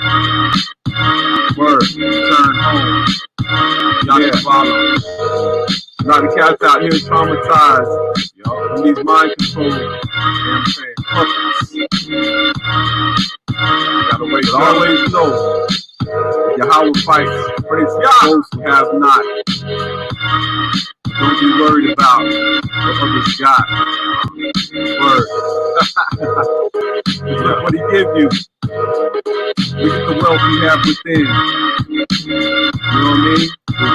Thanks for the info too, Malachi. You gotta get your ass up out of here and shit. Colin McGregor. Talk some of that esoteric Kabbalah. All praises to God, who is Allahim.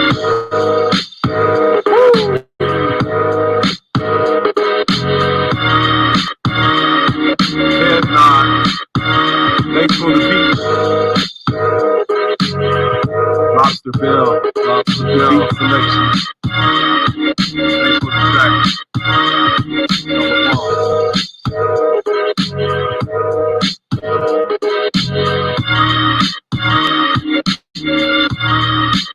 No, I gotta get James Henson up on here. Dr. Honeydew. We gotta get Dr. Honeydew back up on here, yo.